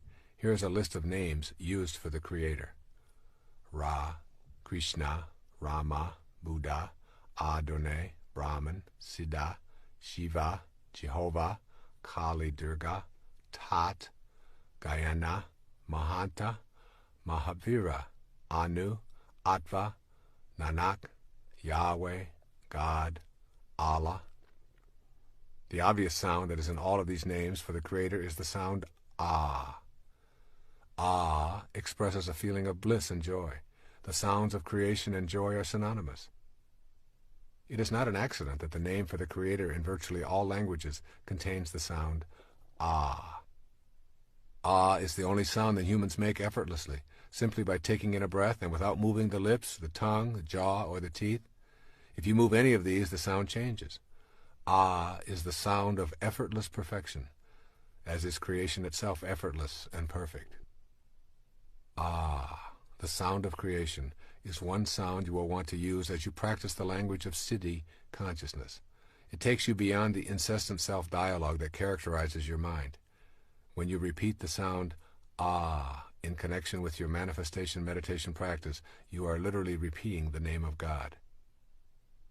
In Reflections of the Self, Swami Muktananda gives these words to his devotees who desire to know more about the state of siddhi consciousness. With eyes brimming with love, sing his name. All inner mysteries will be disclosed.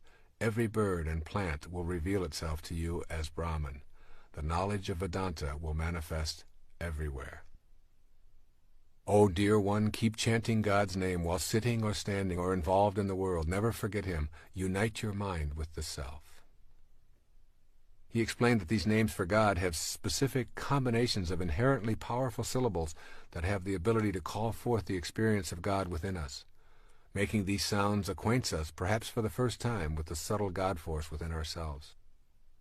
Thousands of years ago, Patanjali set down his highly celebrated Yoga Sutras. They were designed to help guide seekers to the highest state of awareness, siddhi consciousness. He offered this advice: repeat and meditate on Om. Om is a symbol for the universal sound of creation. Repeating this sound causes the disappearance of obstacles and an awakening of a new, higher consciousness that is the creative energy. Continually chant God's name is the advice of the masters of self-awareness to those who seek to participate in the act of creating and manifesting. The sound Ah is the sound of God. Make the repetition of the name of God a daily meditation practice, and you will literally transform yourself into this universal sound of creation.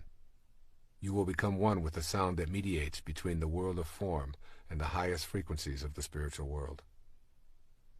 This creation meditation is also involved with 2 chakras of the body. Of the 7 chakras of the body, 2 are significant in learning this manifesting technique. The base chakra, the sex center, is one, and the third eye, located between the eyebrows, is the other. Imagine for yourself a channel between the base chakra and your third eye. You are going to clear this imaginary passageway between these 2 chakras and feel yourself open the third eye so that you can imaginatively project your manifesting energy out the new opening. The base chakra is the center of procreation. The third eye chakra is for the purpose of manifestation. Think of your third eye as the part of you that makes contact with the physical world that is invisible to the naked eye. You are attempting to open this third eye through the language of your siddhi consciousness. Now, remembering that ah is the sound of joy as well as the God sound, think about the sound that accompanies the process of procreation. Ah is the most common sound heard in the very act of procreation. And more often than not, God's name is repeated as a soul arrives from the world of the unseen into the world of materialized form. Oh God! Oh my God! Ah! Initially, this may seem amusing, yet it is incontrovertible that these are universal clues to the process of manifestation. The energy released through the root or base chakra brings about procreation. And what has taken place here? A release of energy from the base chakra, received by another base chakra, and a soul connects to form, from the unseen to the manifested, all accompanied by the sound of ah. Learning this technique of sound manifesting really involves nothing more than opening up the channel that exists between these two chakras in your body. Opening the third eye is an inner exercise of putting your attention at the third eye or mind chakra and projecting through it, feeling the joy that is associated with the sound ah. You experience it leaving the limits of your physical body, embracing that which you want to manifest, and bringing it back to you. Implement this sound meditation in your morning practice. I have created a cassette tape and a compact disc called Meditations for Manifesting, which guides you through this morning meditation. In addition, that recording guides you through the second meditation, which takes place in the evening. However, here you put your attention on gratitude for all that has manifested into your life. This is also the subject matter of the ninth and final principle. Now we listen to the sound of that which is manifested. There's a second sound that reflects the vibrational frequency of manifestations in the physical plane. This sound is Om. If you reduce anything that you can observe on the physical plane to its ultimate sound vibration, you would hear the sound Om. This is the sound that women of ancient times meditated to while bringing their babies into the world. Whereas Ah is the sound of creation, Om is the sound of that which is already created. Om expresses gratitude for all that has manifested. There's a basic relationship between our level of awareness and the vibrations of the universe. This is why I include the Om meditation in the manifestation process. Repeating the Om sound in the evening tunes you to a higher state of awareness and to gratitude for all that has manifested into your life. Repeating this sound as a mantra of gratitude is one of the most joyous feelings you will ever experience, causing you to be in harmony with your environment. Using the Om sound is a way of bonding to all that manifests for you, in whatever form it shows up. It creates a peaceful space and contributes to your identifying with the manifesting principle. These two sounds, Ah and Om, used on a daily basis, form the basis for your becoming adept at connecting with what you desire and understanding totally the message of this tape, which is that you indeed manifest your own desires and destiny. Now let's take a look at the practice of meditating for manifesting. Manifesting and meditating cannot be separated. They are like the crest and the trough of the wave, separate and distinct from each other, but always together. You cannot become adept at manifesting the desires of your heart if you are unwilling to devote time to the practice of meditation. Meditation is simply the act of being quiet with yourself and shutting down the constant monologue that fills the inner space of your being. That inner noise is a shield preventing you from knowing the highest self. Engaging in sound meditation is a useful way of accomplishing inner silence and removing the influences of the constant chatter that is largely produced by the ego. The best times for meditating using this manifesting technique of repetitive sounds are at sunrise and sunset. If you are unaccustomed to arising at or before sunrise, make an effort to establish this discipline for a trial period of 90 days. What you want to do is establish yourself as a disciplined person. Early morning, particularly prior to sunrise, is the best time of day to awaken. The silence allows you to feel close to God. You can feel the energy of healing and solutions in the silence. Use specific acts of personal courage to awaken during these hours, knowing that the time will provide you with far more rest than the remaining hours of your scheduled sleep. When the sun first begins to show itself in the morning, its energy breaking out of the darkness is most intense. This is the ideal time to begin your manifesting meditation.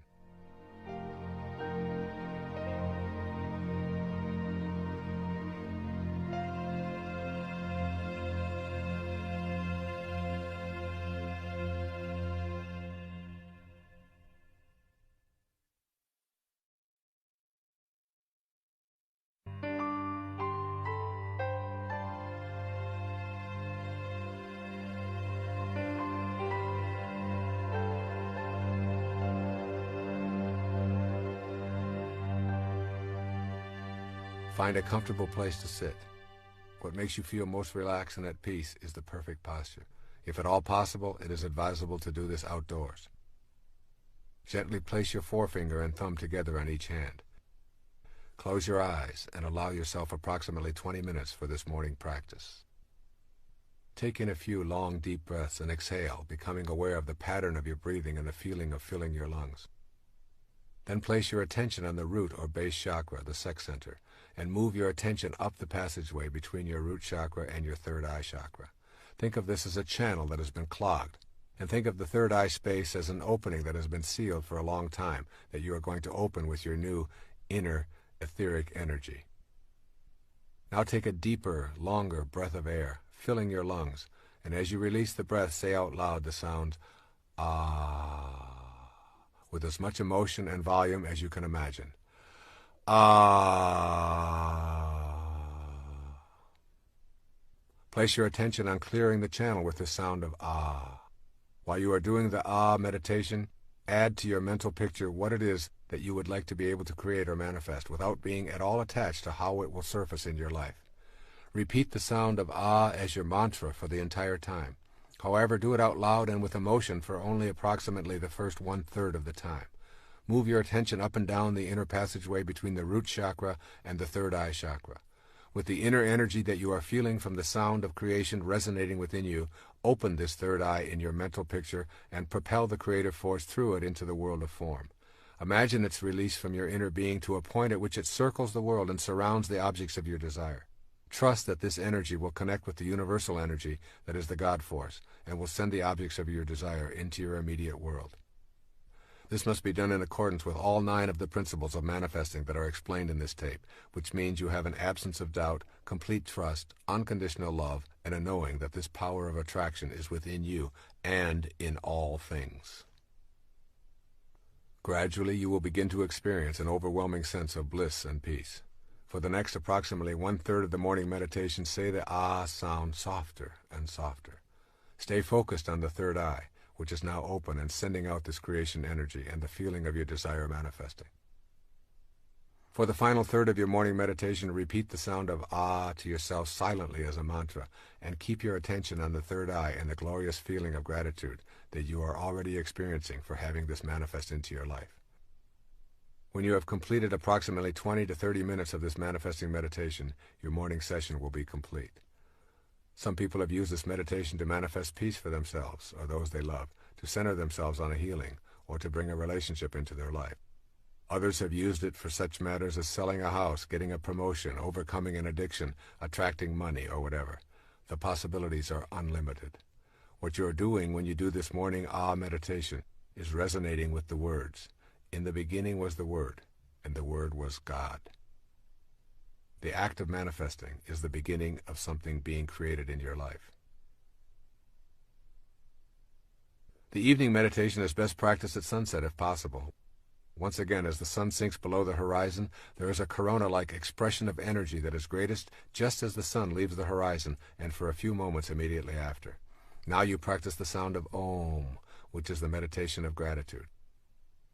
The practice is identical to the morning meditation with the exception that now you are not asking to manifest anything. Instead, at the end of your daylight or as you retire, you are simply saying thank you to the universal intelligence that we call God for all that has manifested in your life.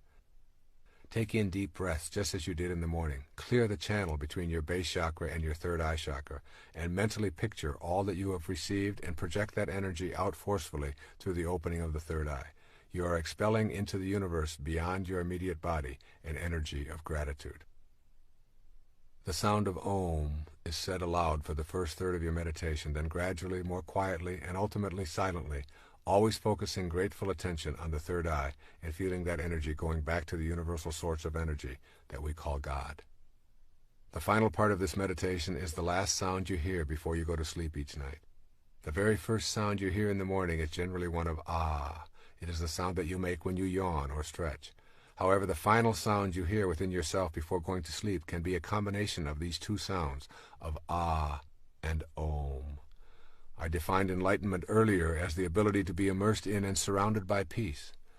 It is not an accident that the sounds ah and Om, when combined, translate to the word that means peace or enlightenment. Shalom. Shalom. By saying these two sounds to yourself as you drift off to sleep, you are becoming at one with all that is peaceful and all that provides for us. It is also not an accident that the primary sound of spiritual joy is the sound of Ah in Alleluia. And it is also a sound in the last word of every prayer, Amen. Give this glorious, peaceful, enlightening manifestation meditation practice a 3-month trial using each of the 9 principles outlined in this book, and see if you do not experience your heart's desire appearing. Alleluia. Shalom. The 8th principle for spiritual manifesting simply says, patiently detach from the outcome. In the 7th principle on the use of sound meditation, I emphasize the importance of placing your attention on your feelings as you picture your desire manifesting. This 8th principle of spiritual manifesting has at its heart the experience of that feeling. The manner of how and when it is desired shows up is something that you must not try to control. Manifesting is not about making demands of God in the universe. Manifesting is a cooperative venture in which your intention is aligned with divine intelligence. That intelligence is in all things and in you simultaneously. Demanding that God send your desire according to your timetable and design reinforces the incorrect idea of God as a separate energy. There's an important concept to try to grasp here. It's called intelligence apart from individuality. Most of us believe that the recognition of any other individual affirms a point at which our own individuality ceases and the other's begins. This belief is part of our conditioning, and it imposes a great deal of limitation on us. If this pattern were ascribed to the universal mind, it would describe a God that at some point ceased and something else began. To be universal and to recognize anything as being outside itself would be to deny its very being. So the nature of universal intelligence is an absence of individual personality. You are in an impersonal and intensely intelligent ocean of life that is all around, under, and in everything, including you. Though you have been conditioned to believe that you are an individual, you are actually a part of the grand universal nature that is infinite in its possibilities. This undifferentiated intelligence responds to you when you recognize it. Ask yourself what the relationship of this universal mind is to you. It cannot have favorites if it is the root and support for everything and everyone. Lacking individuality, it cannot be in conflict with your desires. Being universal, it cannot be simply shut off from you. All these statements characterize this all-producing mind as responsive to you when you understand your relationship to it. Your task is to bring the universal energy within your grasp by raising yourself to the level of that which is universal, rather than bring the universal down to a level of misperceived individuality that is separate from the universal. You need only to recognize it to attract it to yourself, rather than ask it to recognize you and bring you to it. Having learned a different set of principles, all of this may sound a bit confusing, yet it is crucially important for you to know this before moving along on the path of manifesting. There's a power of infinite patience. This provocative line is from A Course in Miracles. Those who are certain of the outcome can afford to wait, and without anxiety. The notions of certainty and patience go together. When you trust and know that you are connected to that universal all-providing intelligence, then you simply place no time constraints on your manifestation. Your knowing and your infinite patience put you at ease. Your inner sense is that what you want to manifest is already here, and your inner attention is on the feeling of well-being that you are already blessed with what you seek. The inner bliss is a function of the power of your infinite patience. When you are certain about the outcome and unconcerned with the how and when, you have cultivated the power of infinite patience, and simultaneously you have detached yourself from the outcome. When this detachment takes place, you are able to go about your daily business of raising your children, doing your work or training, meditating and communing with God, and just patiently observing. Infinite patience is a sign of trust, and it calls upon infinite love to produce results in your life. When you let go of impatience, you are aligned with the God force, and the anxiety that tells you what is lacking and missing in your life is gone. You will know that God has been patient with you no matter how long it took you to come around, regardless of how far you may have wandered, and no matter how much you may have refused to listen. Infinite patience produces almost immediate results in your life. You become free when you relax your insistence to have it now. As an infinitely patient person, you know that you are already where you want to be, and there are no accidents, and that all that appears to be missing is nothing more than an illusion perpetrated by your ego. With this awareness, impatience leaves, and you stop looking for results of your manifesting meditation. Your patience allows you to remain in silent appreciation of all that is manifested in your life. This practice of patient detachment from outcome is a foreign concept to us. We have been taught that goals, success symbols, and the accumulation of merit badges are the ways to feel important. What follows is a guide for living with the seeming paradox of attempting to manifest something into your life and at the same time not being attached to when and how it shows up. So here's a step-by-step plan for putting patient detachment into your manifesting practice. First, understand the essence of what you desire. What you desire is not necessarily in the realm of things. If you want to manifest money, for example, notice if your attention is centered on the dollars or on the experience and feeling of financial security. The experience is the essence of your desire. By putting your attention on inner feelings, you shift from being gratified by externals. The essence of your desire is a feeling of well-being and joy and an alignment with the universal spirit. You may feel that you truly want to manifest more income and a promotion. Detach yourself from the in-the-world promotion and increase in pay. Put your manifesting energy on the essence. You're wanting to feel more secure and less stress. You will probably begin to see things arriving in your life that reduce your anxiety. They may seem to have very little to do with what you originally thought you wanted. And then secondly, banish doubt and enter into the realm of certainty. When you've removed doubt about your ability to manifest, it will be easy to detach yourself from the outcomes and all of the details. Your trust in yourself and in the divine energy of the universe is all you will need. Then third, leave your expectations and go about your business. Maintain your work and play regime with a new sense of peace originating in your inner knowing about what is manifesting for you. Remain completely detached from the inclination to measure and calculate what is and is not showing up for you. And then fourth, in this step-by-step plan, maintain privacy about your desires. Sharing your manifestation efforts decreases the energy and deflects the energy into the ego's need to gain approval. Then fifth, be aware of the cues that your desires are manifesting. Keep in mind that the way things will show up in your life is not necessarily related to what your rational brain expects. Things may begin popping up into your life that were never there before and which may surprise you as you notice them more and more frequently. These synchronistic events and happenings are the result of beginning to live in a heightened state of awareness. Pay close attention to the cues as they surface and gently tell yourself, it's working, I can see the results. And then sixth, act immediately on the cues that arrive by acknowledging them. When you acknowledge the early signs of arrival of what you wish to manifest, you are giving your inner energy a positive charge and recognizing the divine universal intelligence. This recognition is essential to the continuation of this manifesting process. And seventh, don't think of your manifestation as a special favor. To see manifestation as a favor is to begin the process of bargaining with God and believing in your separateness from all other living things. Your desires manifest because you are in perfect alignment with your source of creation and because you are not placing any limitations on what can come into your life. And then eighth, view any and all obstacles as lessons, not indications of failure. Keep in mind that you are practicing patience and detachment from outcome. Everything that shows up in your life is supposed to. This includes the falls in your life. They provide you with the energy to propel yourself to a higher state of awareness. And then ninth, release all judgment from your manifesting practice.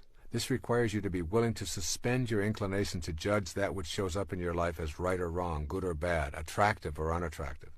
Your judgments halt the flow of universal energy into your life and put you at odds with that divine power. Your ability to manifest depends in large part on your willingness to leave behind the collective judgments that make up the totality of human beliefs. Detaching from these beliefs is one of the greatest challenges of your life. You will probably experience a sense of loss and perhaps a feeling of loneliness as you make this step out of judgment. The reward is that you will begin to expand your own perceptions and accept what others believe are their perceptions.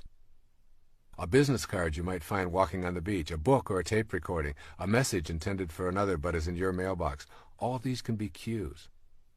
Send away all judgments about how anything arrives in your life and refuse to assume the collective judgments that permeate the beliefs of most of the people you encounter. As you notice what arrives and disappears, try to do it with a feeling of total acceptance. In your inner world now, anything you can imagine is actually a part of you. Your proclamation of being wealthy and happy, if taken to that inner non-judgmental world, will lead you to feel wealthy and happy. This in turn will lead you to begin acting in new ways. You will begin to create a new concrete reality of wealth and happiness within yourself as you generate a positive attitude toward all you encounter.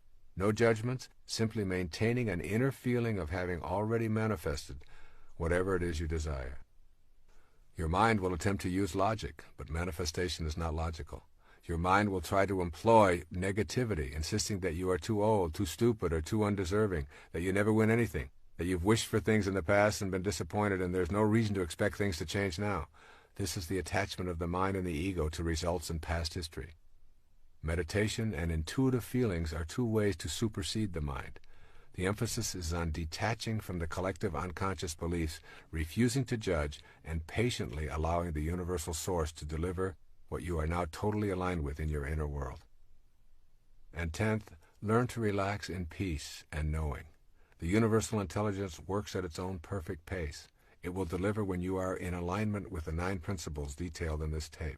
The delivery is guaranteed by the absence of doubt that you cultivate and total trust in the presence of this energy in all things, including that which you are going to attract into your life. And finally, on 11th, use affirmations to keep the energy flowing and to detach from the outcome. The most useful affirmation I can provide in this regard is really quite simple. I am infinite and universal, and I trust in the divine power of the universe, which is also within me. This then concludes the 8th principle for spiritual manifestation. This 8th principle revolves around transcending your mind and the collective mind that has been with you since your conception. It asks you to be patient when your mind will demand results. Once you perfect that infinite patience, you will demonstrate your trust in something other than your own limited body-mind, and you will peacefully allow your desires to manifest in their own good way, in their own good time. Our 9th and final principle of spiritual manifestation is called simply reacting to your manifestations with gratitude and generosity. The conscious expression of gratitude and generosity is the final principle in this miraculous process of spiritual manifestation. Experiencing an inner sense of gratitude and generosity is the result of being in harmony with all the other 8 principles discussed in this book.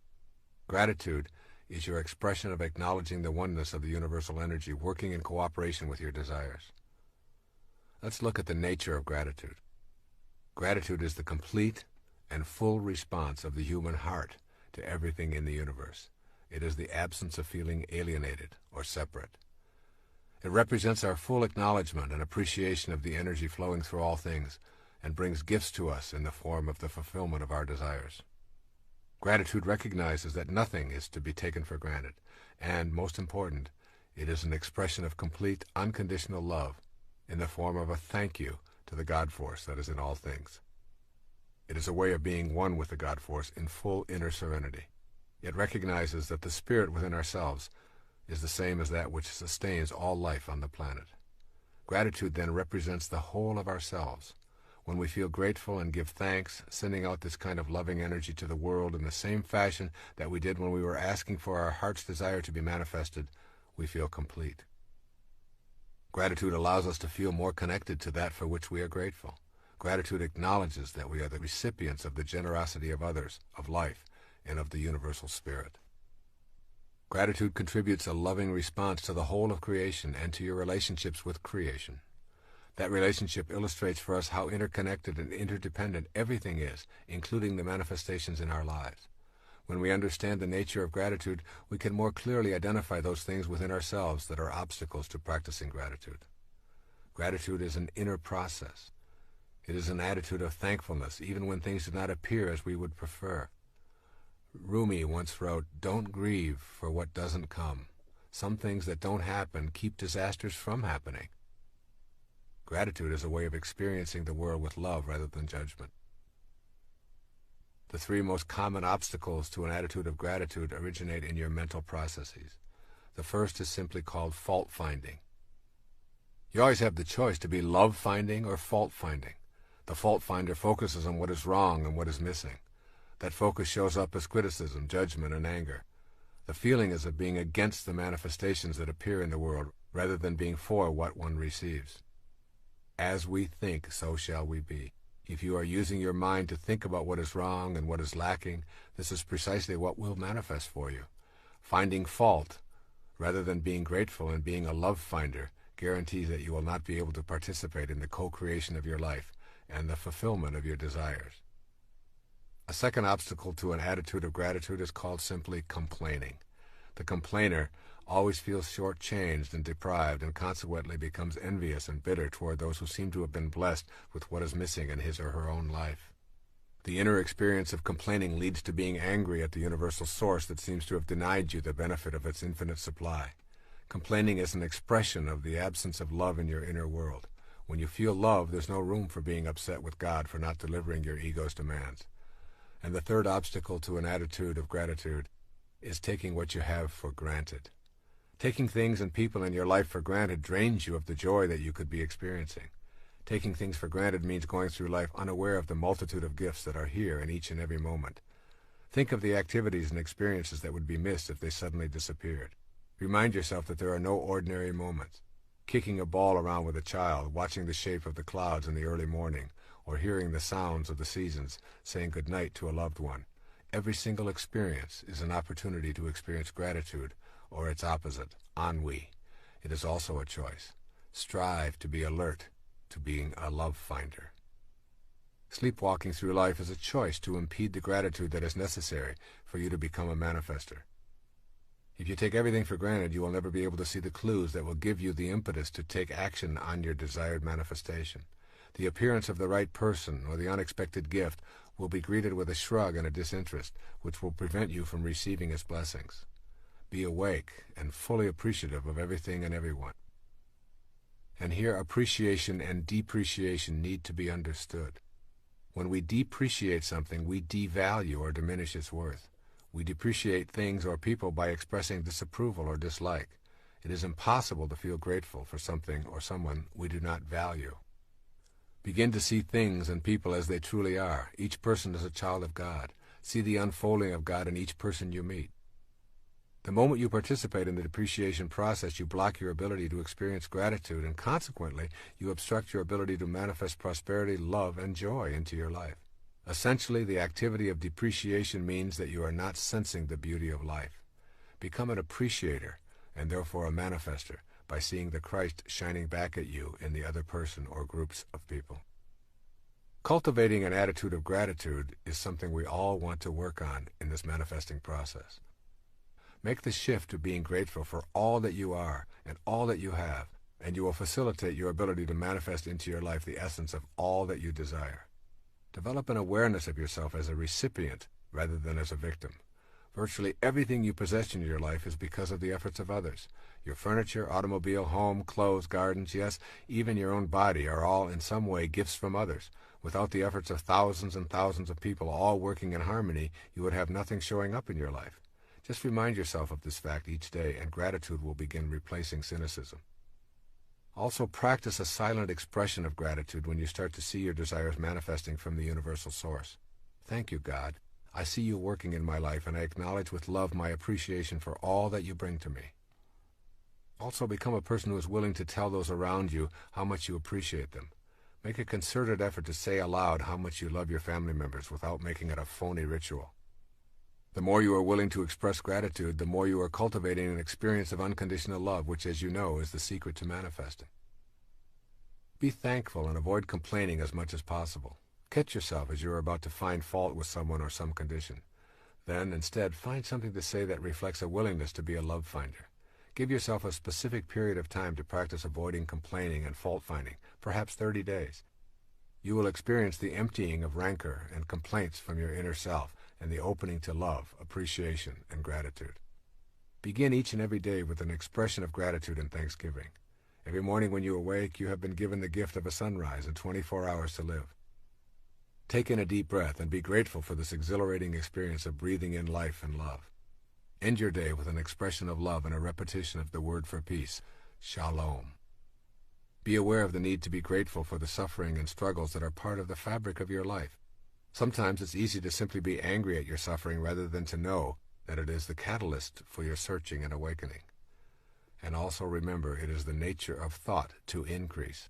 The more your thoughts are centered on what is missing, the more deficient you feel and the more complaints you will utter. Similarly, the more you practice gratitude, the more you are thankful and appreciative of all that life provides, and the more you feed your experience of abundance and love. And now a look at generosity and service, the final steps in manifesting. The natural extension of being grateful is the development of a generous heart. Perfect generosity is a willingness to give of yourself and all that you have manifested without any expectation of a return. Manifesting is about connecting to the universal spirit which is infinite and abundant in supply. Manifesting is not about seeing neediness in yourself, but is rather about feeling complete with that radiant abundance. It is concerned with unconditional love and attracting that abundant love to your individual life. When you feel the presence of that abundance, your feeling of gratitude will push you in the direction of generosity. It is in the expression of your generosity that you will feel most connected to the unconditional love of the universal spirit. The more you feel a desire to share what you receive unconditionally, the more you will experience it flowing into your life. Generosity and self-liberation go together. Generosity is helpful for your own liberation in that it teaches you about the inner quality of letting go. Letting go and releasing your attachments are the most freeing things you can do to liberate yourself from the ego. A need to hang on to things and money you receive arises out of an inner sense of incompleteness. Practicing generosity aligns you with your sense of completeness and love. Generosity extends to more than simply sharing your material possessions. Generosity includes offering kindness, care, love, and nurturing. Furthermore, the spirit of generosity can and does ultimately relate to how we treat ourselves.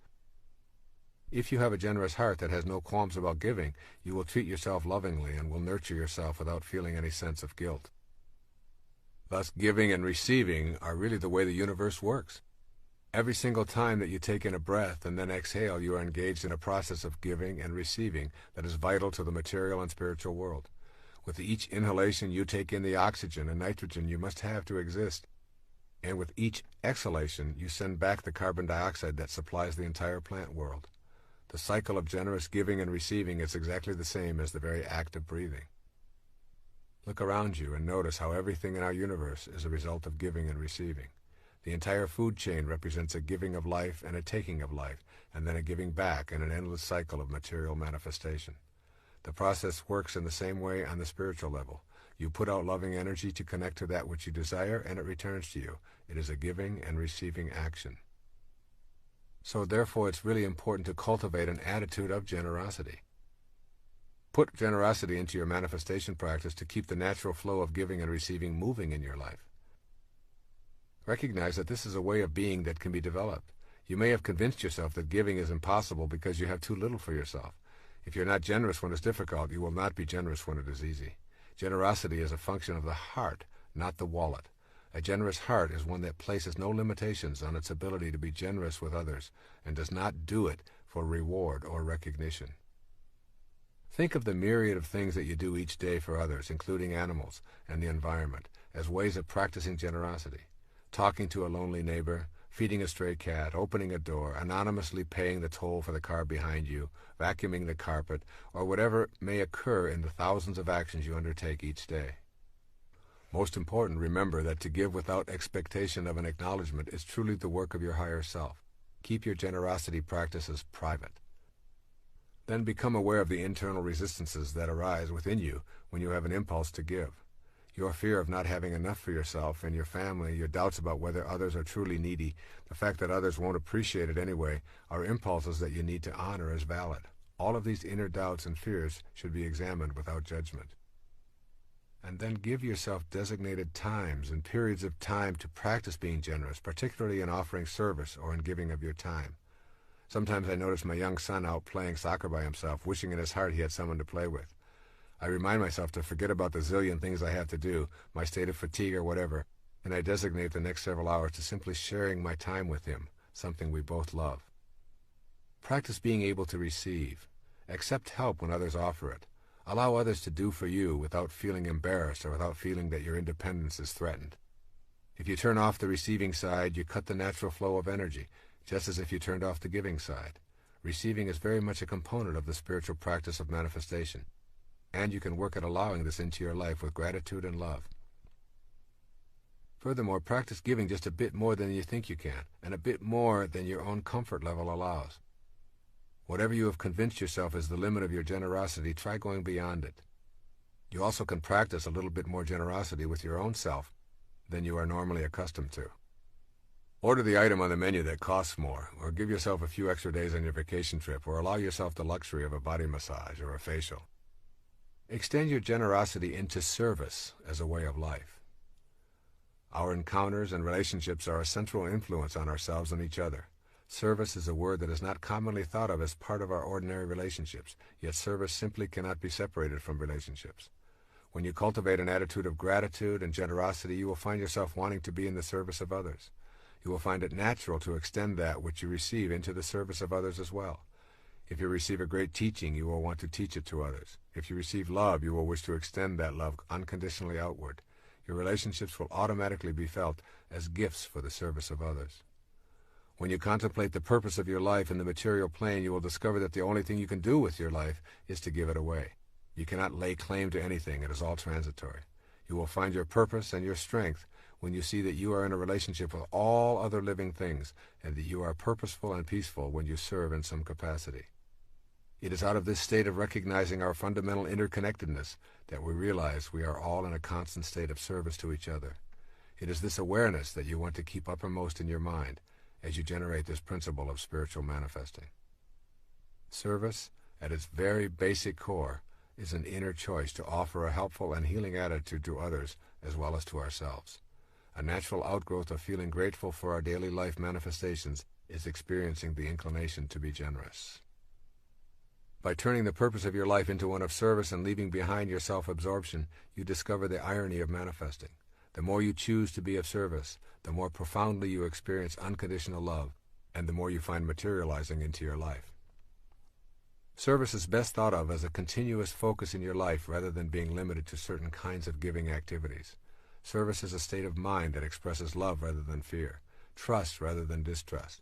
It focuses on meeting all others as equals with whom we share a spiritual identity. This inner attitude of love reveals itself in action. Service does not require that you become a Mother Teresa. You serve by suspending your ego and extending the love that fills that space. It can take a million different forms, but when practiced with authenticity, from the heart, it makes all that is manifested into your life worthwhile. The only problem you will encounter is attempting to give or serve without love. The moment you put a condition on your service or ask something in return, you introduce conditional rather than unconditional love. The imposition of the condition makes service empty. Service without love is obligation, and it carries guilt and anger and resentment along with it. Work at being in a state of unconditional love with your service efforts, and when love is not authentically present, acknowledge that as well. This concludes the 9th principle of spiritual manifesting. Be willing to take all that is attracted to you as a result of your practicing the manifesting principles. Be willing to turn right around and in a spirit of gratitude and generosity, devote yourself to an act of service. The more you practice in this light, the more you will see the objects of your desire coming to fruition regularly. I want to close this final principle with another observation by Rumi titled The Servant Who Loved His Prayers. It sums up all that I have said, not only here in this final principle on gratitude, generosity, and service, but in this entire program. Listen to the words carefully, and as you end this tape and go to work on your own spiritual manifestation program, recall this passage by Rumi, born in the year 1207 in the Persian Empire in what is now called Afghanistan. It will remind you of your role in all of this, a role that is limited only by the restrictions you place on your spiritual awareness. He titled this poem, The Servant Who Loved His Prayers. At dawn, a certain rich man wanted to go to the steam baths. He woke his servant, Sunquar. Ho, get moving, get the basin and the towels and the clay for washing, and let's go to the baths. Sunquar immediately collected what was needed, and they set out side by side along the road. As they passed the mosque, the call to prayer sounded. Sungkwar loved his 5 times prayer. "Please, Master, rest on this bench for a while that I might recite Surah 98, which begins, 'You who treat your slave with kindness.'" The Master sat on the bench outside while Sungkwar went in. When prayers were over and the priest and all the worshippers had left, still Sungkwar remained inside. The Master waited and waited. Finally he yelled into the mosque, "Sungkwar, why don't you come out?" "I can't. The clever one won't let me out. Have a little more patience. I hear you out there." 7 times the Master waited and then shouted. Sungkwar's reply was always the same. "Not yet. He won't let me come out yet. But there's no one in there but you. Everyone else has left. Who makes you sit still so long?" "The one who keeps me in here is the one who keeps you out there. The same who will not let you in will not let me out. The ocean will not allow its fish out of itself, nor does it let land animals in where the subtle and delicate fish move. The land creatures lumber along on the ground. No cleverness can change this. There's only one opener for the lock of these matters.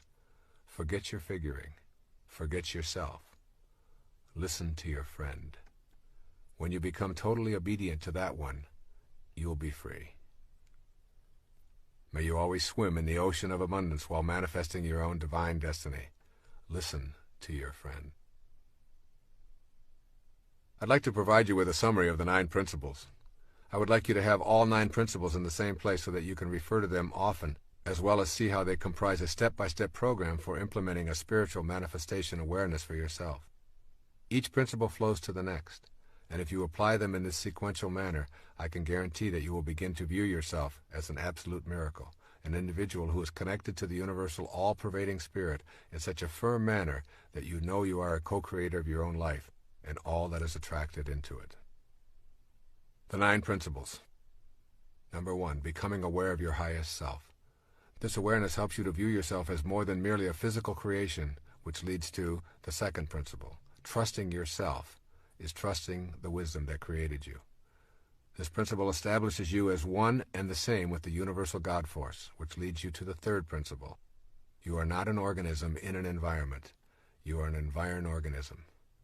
This principle establishes that there is no separation between you and anything else outside you in the material world, which leads to the 4th principle, that you can attract to yourself what you desire.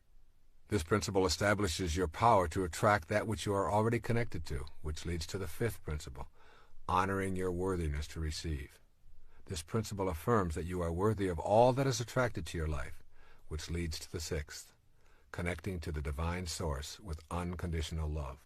This principle creates an awareness of the significance of accepting your manifestations with absolute love, which leads to the 7th principle, meditating to the sound of creation. This principle gives you the tools for vibrating yourself to the very sounds that are in the world of creation. These are the tools for attracting and manifesting, which leads to the 8th principle, to patiently detach from the outcome. This principle emphasizes the need for removing demands and becoming infinitely patient, which leads to the final principle, to react to all of your manifestations with gratitude and generosity. This principle teaches the value of taming the ego and being thankful and in service to others with your manifestations. In essence, all that is being said here is, manifestation means when you are participating in the act of spiritual manifestation, you are doing nothing more than manifesting another aspect of yourself, since you are connected to everything, and everything you wish for also shares that energy. God bless you. I send you love and all green lights.